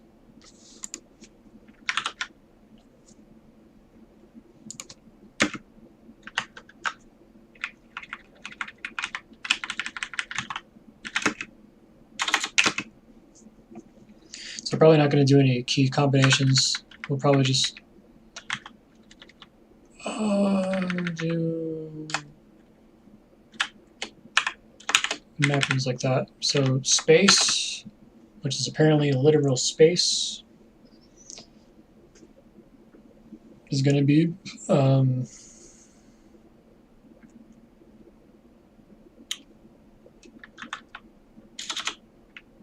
no, we don't really have anything. So right now, I think it's more pressing to get P. So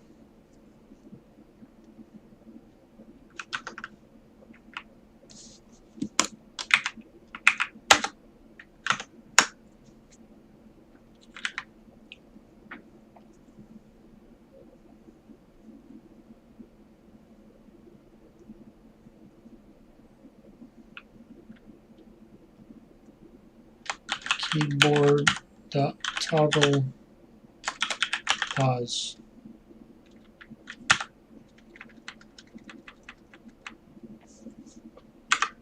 Okay, so instead of that, what we're going to do is map.forEach mapping.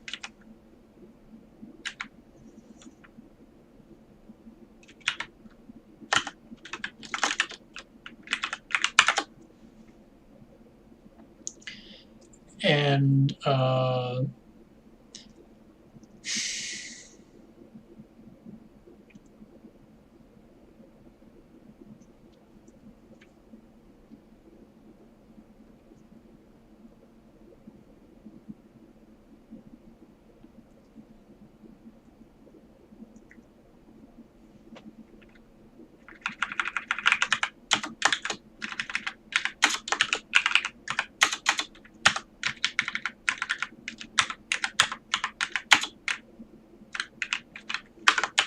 you'll see what I'm doing.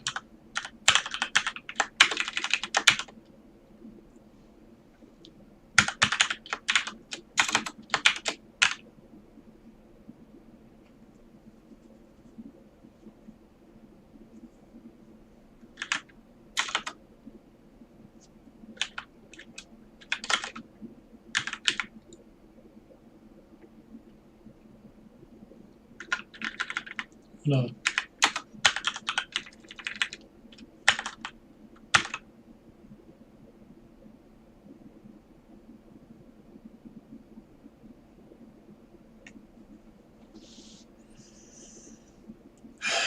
Okay.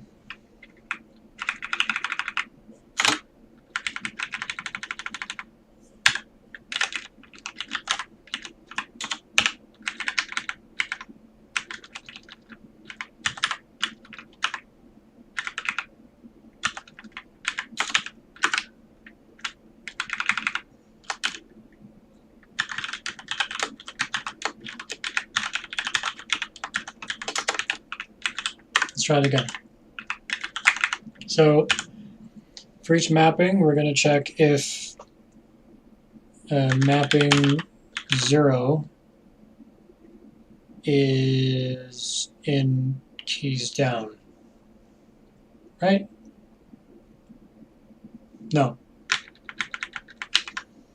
If keyboard, by the way, keyboard dot map keyboard dot keys down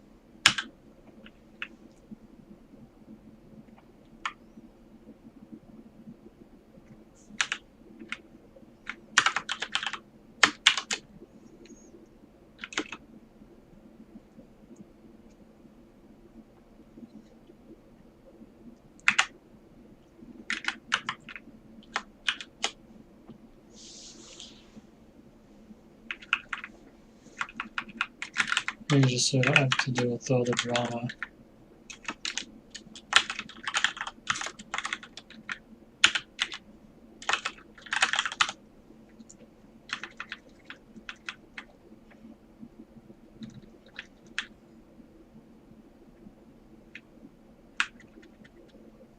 I could just do that in the init function. That's what I'll do. So keyboard.map.for each mapping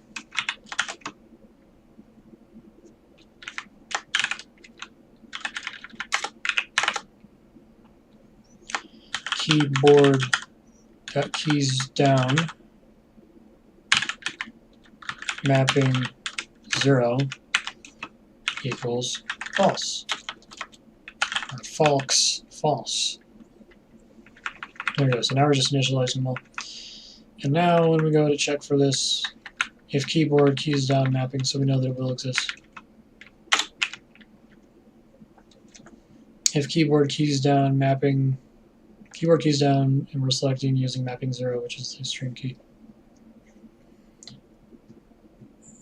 If it is true,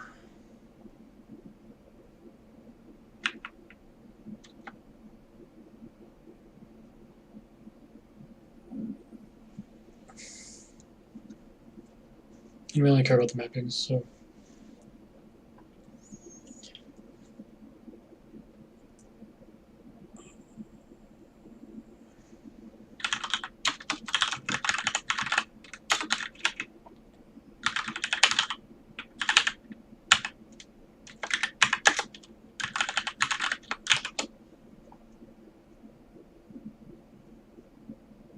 that's better. Okay, so if keyboard keys down mapping 0, then we call the callback, which we don't really do that much, so I can just mapping 1 call.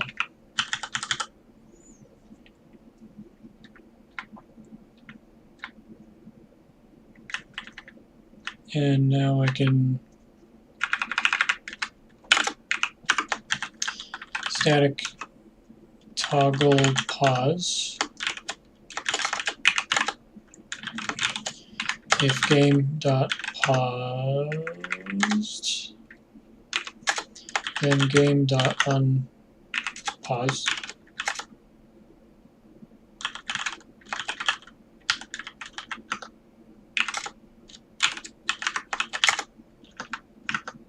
Okay, so let's just attempt to unpause the game since it's been going for a while.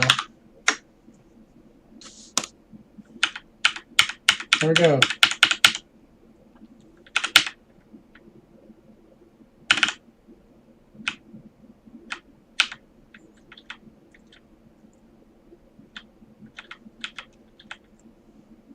You can hold down P, and it'll rapidly fluctuate between them.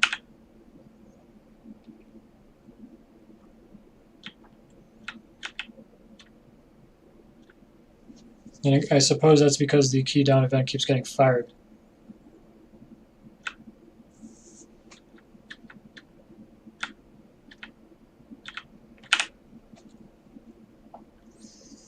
And the key up event simply lets it go. If we were to not do that, then the results would be disastrous. We're about to find out. Okay.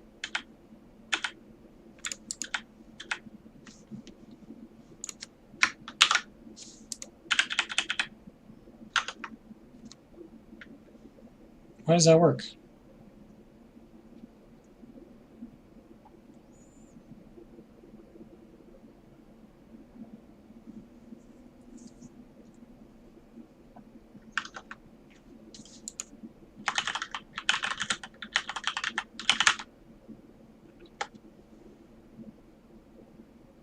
Well, it's going to have bad results because you can see P is still thought to be down. For now, it doesn't matter. I'm of course going to re-enable that. But for now, it doesn't matter because we're not doing any key combinations. But if we were doing key combinations, then you could basically press Control, let it go, and then press C. Oh, well, yeah, okay, so you're seeing a side effect of it right now. So I'm pressing Control, and that's pausing the game. That's not what we want. So I pause the game, and then press Control. Now it's not happening because I am telling it to let go of the key P.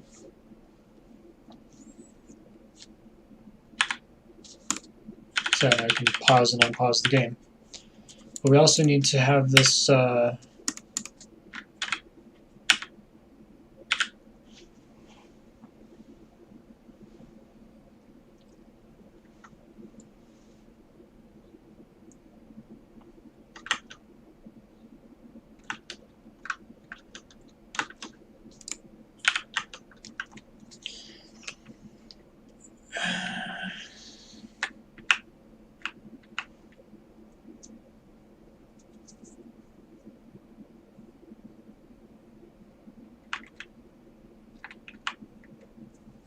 so input will just be for all other.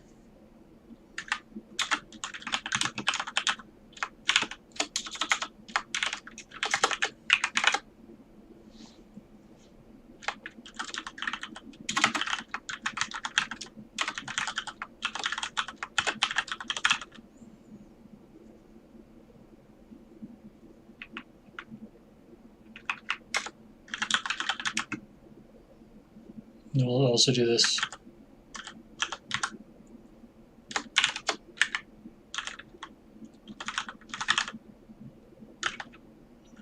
So add event name and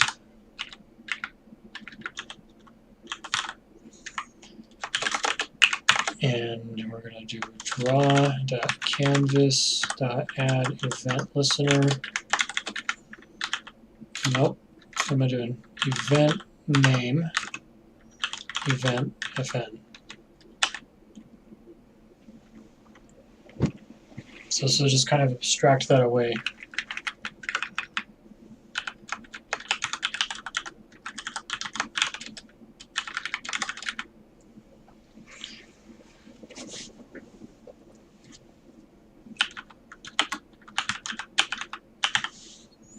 So on unfocus,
Oh my god, why did you do that to me?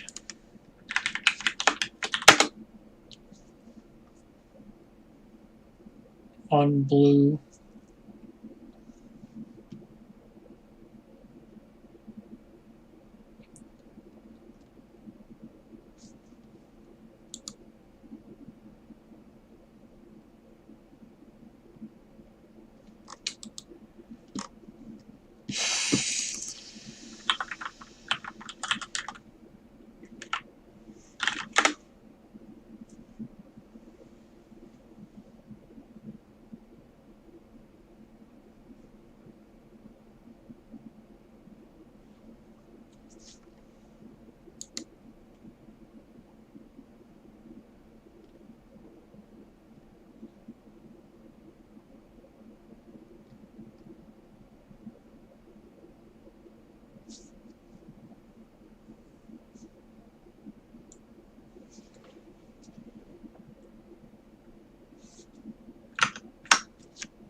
Kind of need this.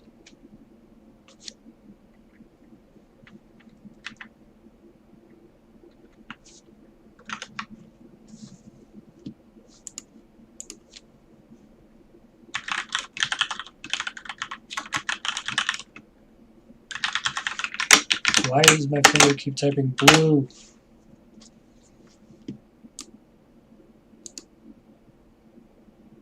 What is no VNC?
This is gonna drive me nuts.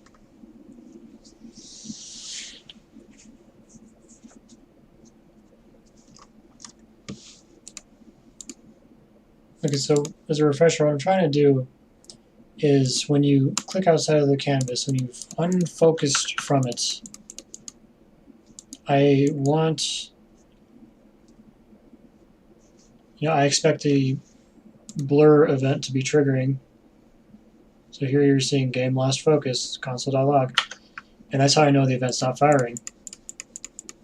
And I can't seem to figure out how to get the canvas to fire the stem event. And I can't find anything. There doesn't seem to be any documentation.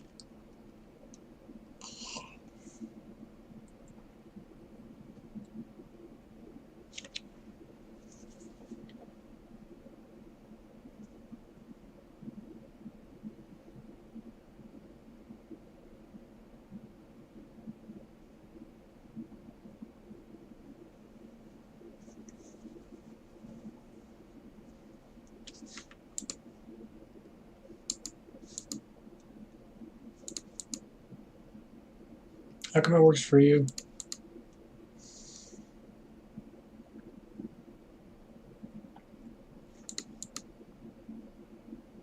That's some bullshit. Why is it working for this guy but not for me?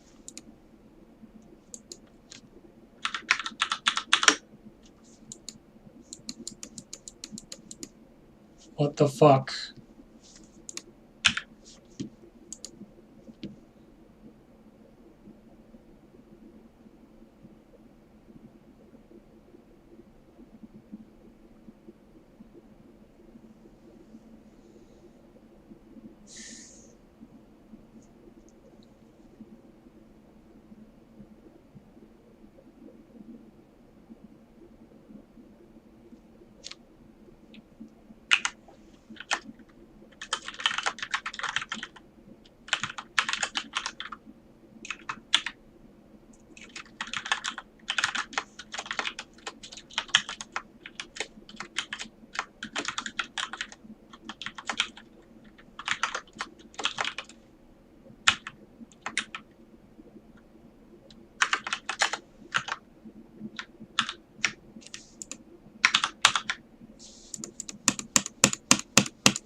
This is bullshit.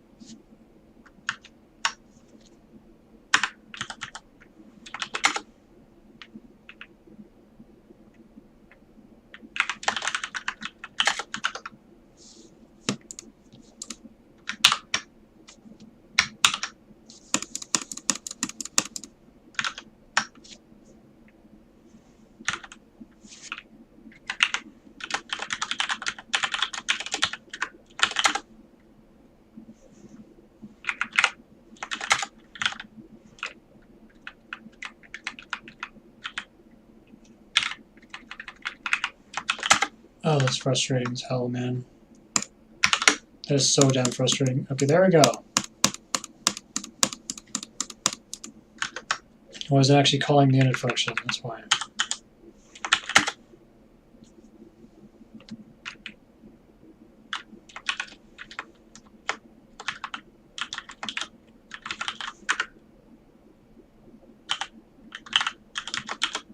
Can I stop typing blue for 1 second?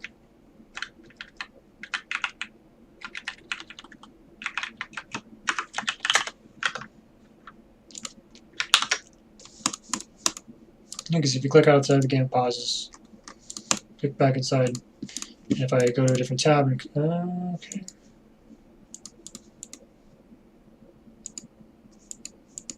Oh no, you can see it pausing.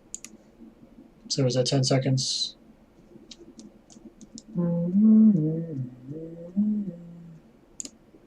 Still 10 seconds. But also you can see for a flash of a second, it says pause. So sometimes for just a frame you can see that when you switch tabs. So there you go. And then you can also press P to pause the game.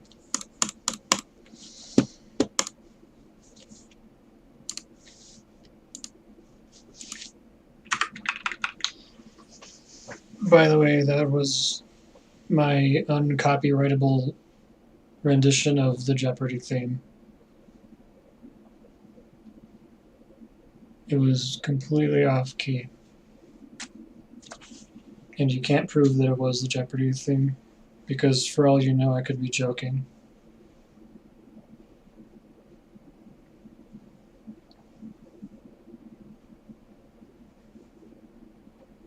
I could have just been humming up and down. And officially I was.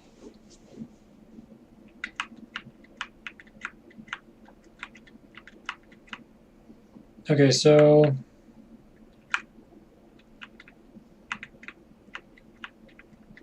we have the add function to sort of abstract away the direct access to the draw canvas. We have our keyboard functions, except for this keyboard.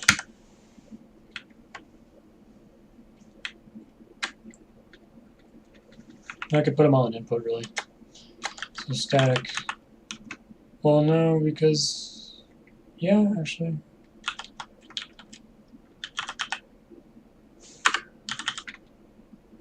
Yeah.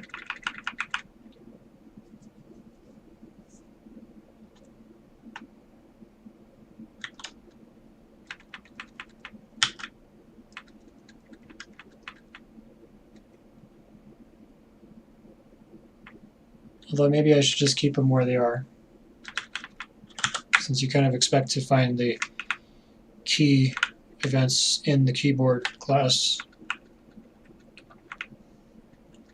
So the callback for space needs to be to send that interrupt, which I documented earlier.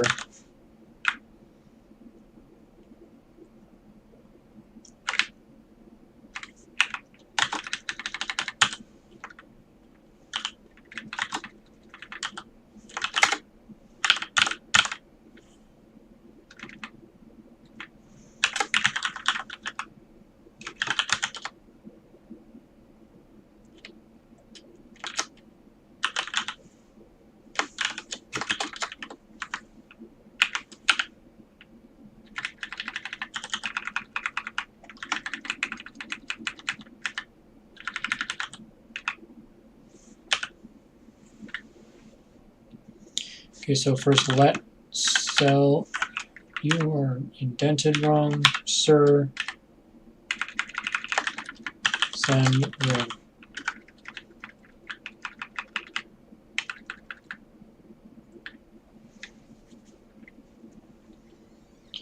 So cell anim equals animation, not animcation, animation dot find anim dot type. Yeah, because this is only valid for the ring time.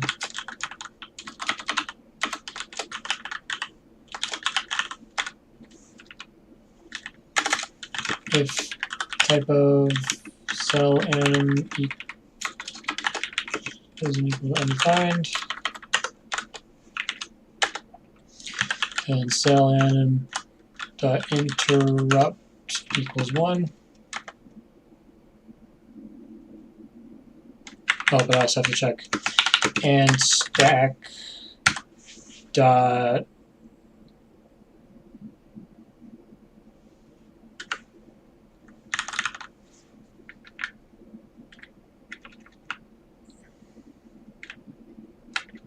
oh wait, that's not.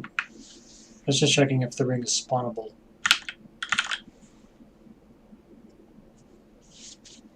Okay.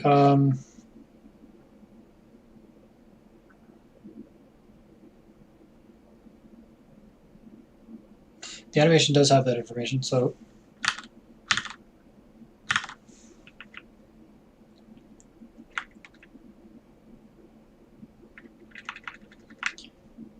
we need to check 6 and cell anim dot cell stack.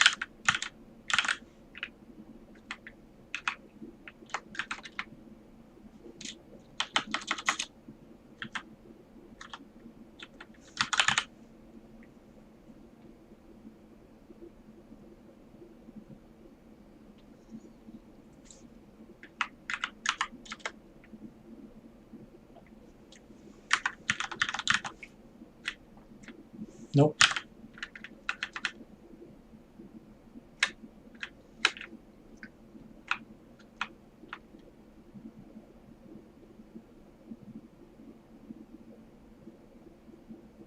Okay, so get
okay. So we need to make sure that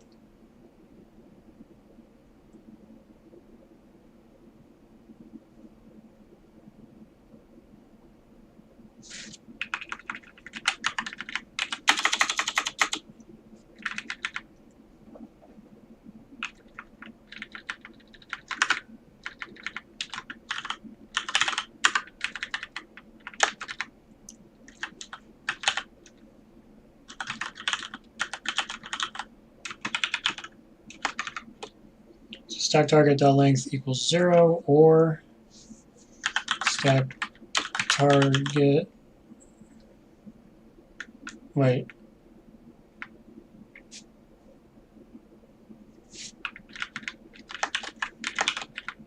Stack target dot pop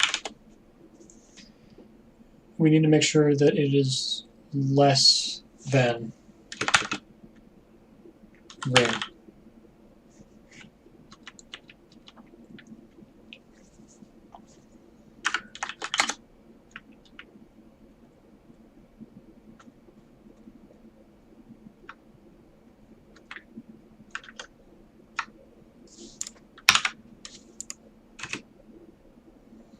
Animation.find is not a function, of course. Keep forgetting.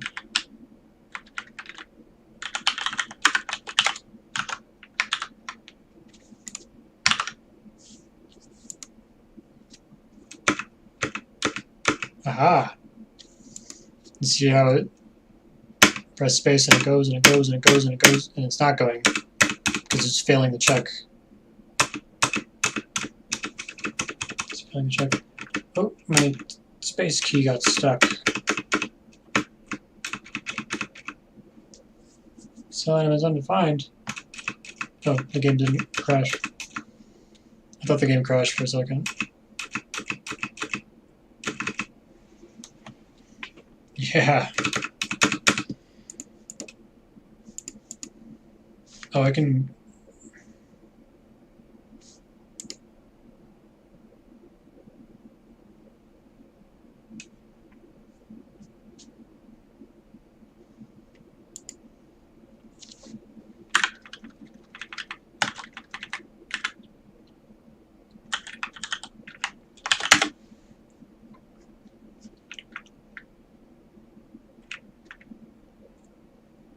Okay, we have almost the whole game implemented.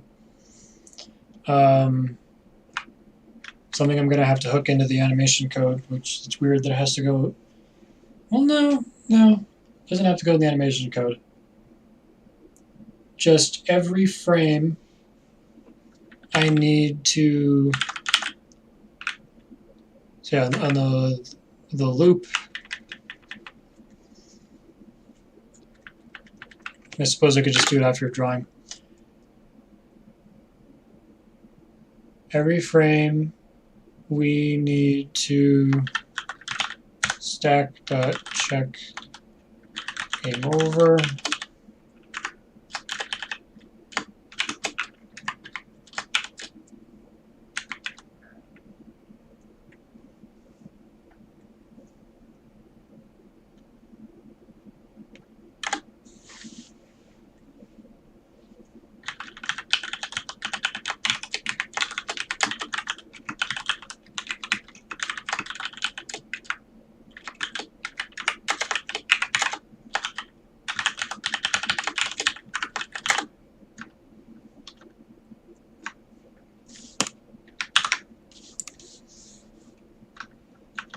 Oh, right, I need to implement that.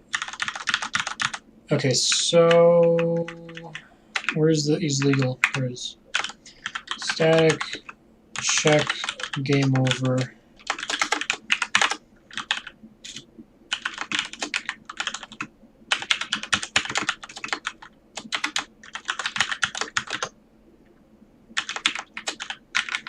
I'm going to do stacks -1.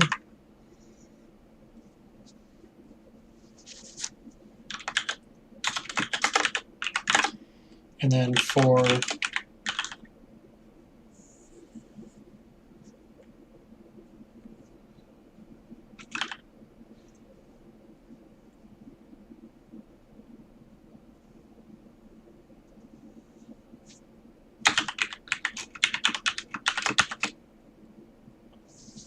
j is less than 4. So we have 0, 1, 2, and 3 as possible values.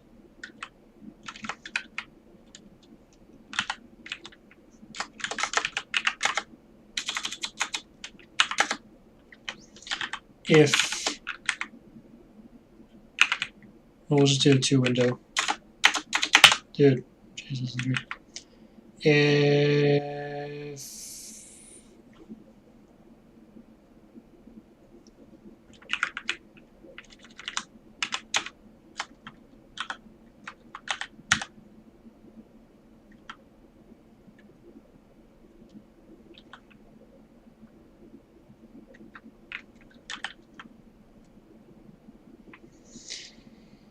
Stack dot stacks.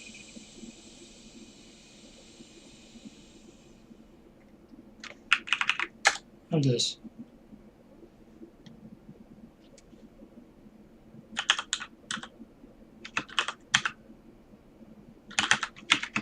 Stack dot stacks dot slice. We need to do 0 to stack dot end stacks minus 1.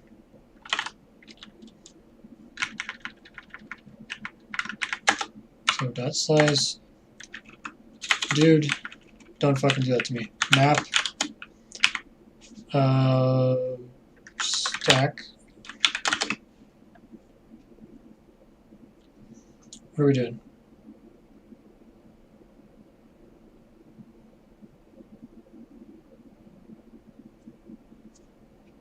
What the fuck am I doing?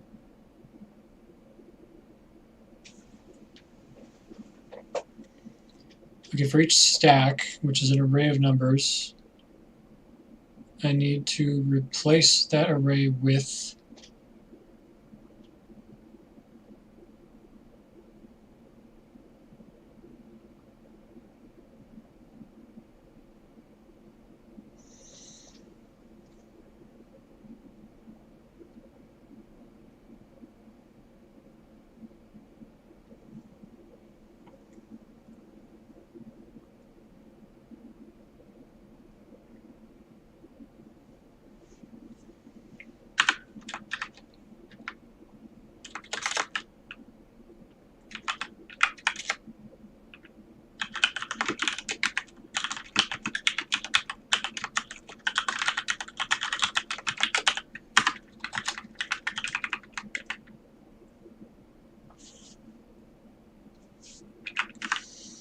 and we'll map will filter instead.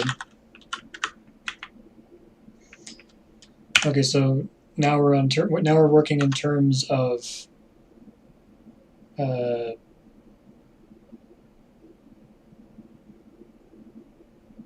we're working in terms of single stacks. So in a single stack, we are looking for any stack that has a game over condition, and that game over condition is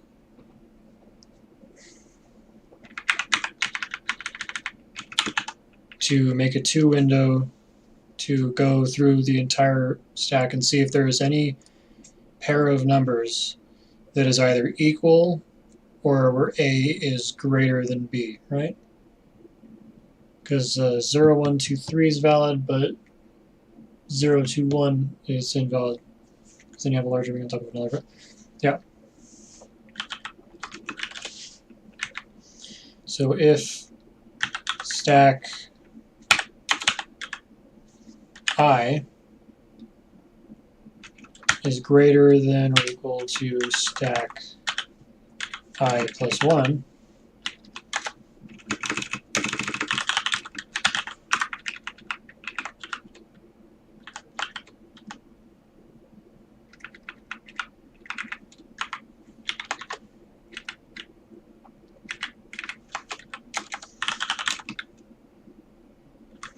no, wait. There we go. So if we find a game over condition, then we return true. So it shows up in the filter. And we're just going to return results dot length is greater than 0. If the length is greater than 0, then that means that there was one stack with a failure condition and the game is over.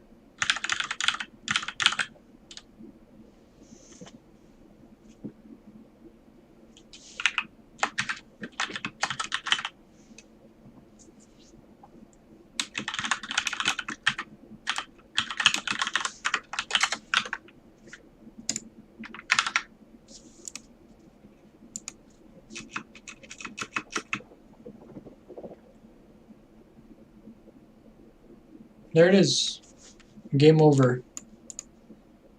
then it says game lost focus. And the reason the game's not running now is because of the game.kill. What the game.kill does is it terminates the request animation frame loop by turning off the flag that lets it keep running. So the game is just not running. There's nothing running now.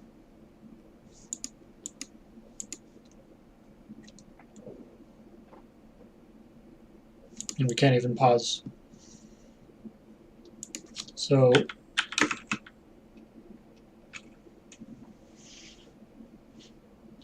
jeez.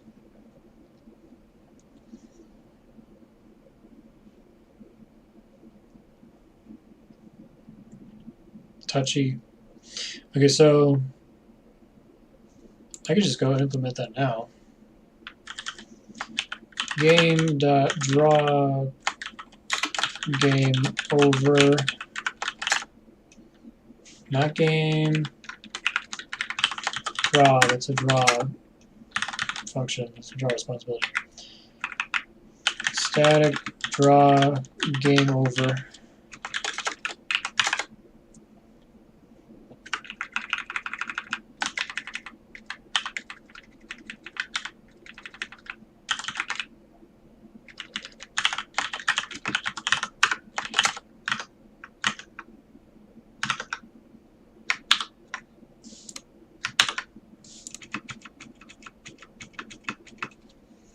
And just wait for it. Game over. I don't like that.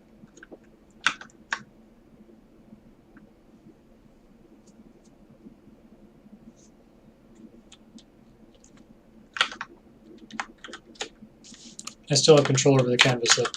Draw.ctx.fill text game at draw.width divided by 2 and draw.height divided by 2 minus 100.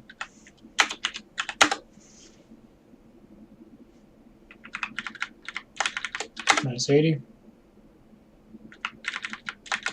60. Okay. So we'll try with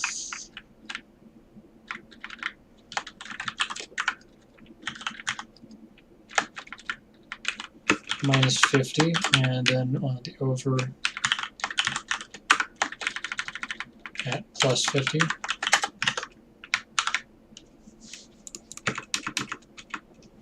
Oh, that was fast. Yeah, that's better.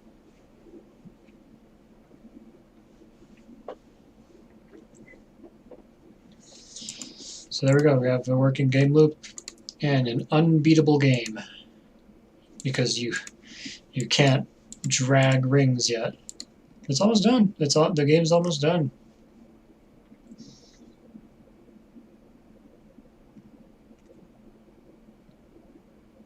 There's only a couple of things left. So go ahead and document what those things are. So implement mouse controls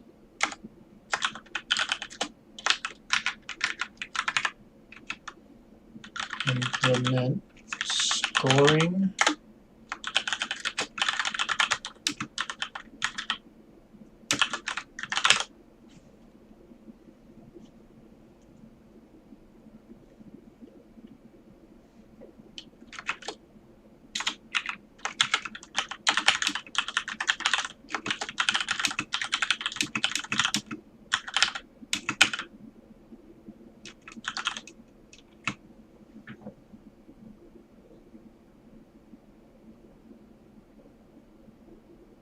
No. Well,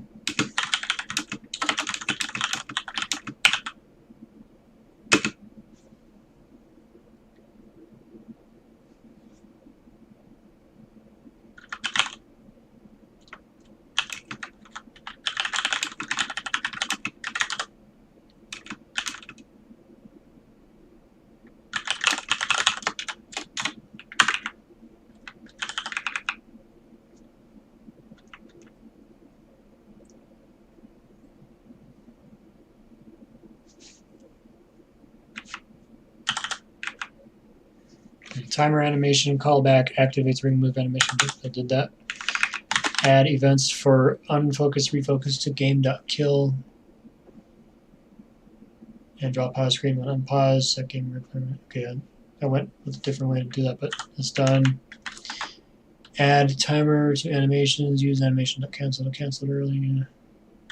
With a different pattern. And what the fuck just happened there? Figure out what memory leak. Okay, yeah, I still don't know what the hell's going on there. So, I guess that's another thing to do. Consider animating ring. Ring hierarchy and dragging. That's kind of part of this. So,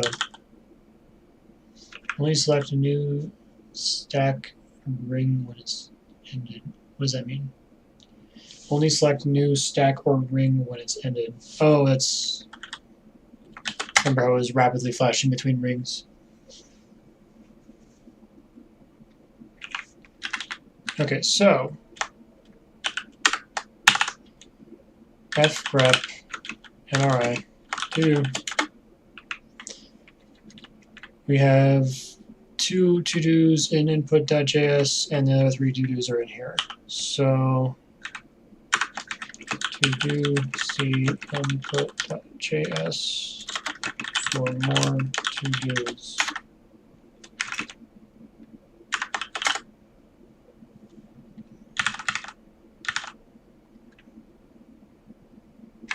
Now it's all mouse event stuff.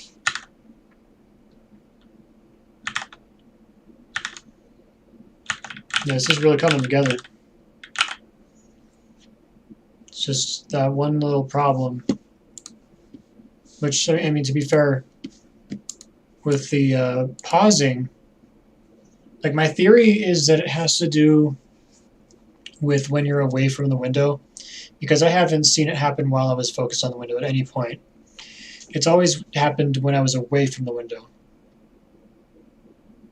So if you pause the game and take away all that tick logic, so it's not doing anything, and then come back and unpause it, maybe the bug just solves itself.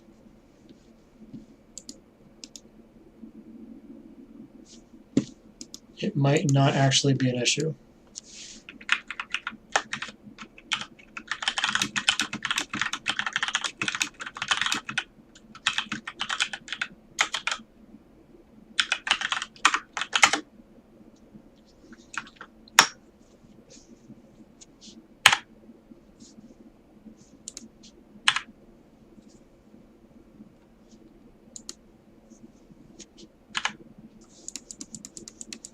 Yeah, that focus event is still firing.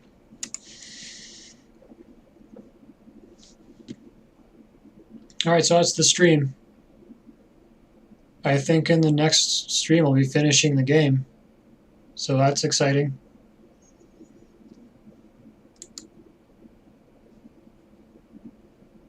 Yeah, let's go.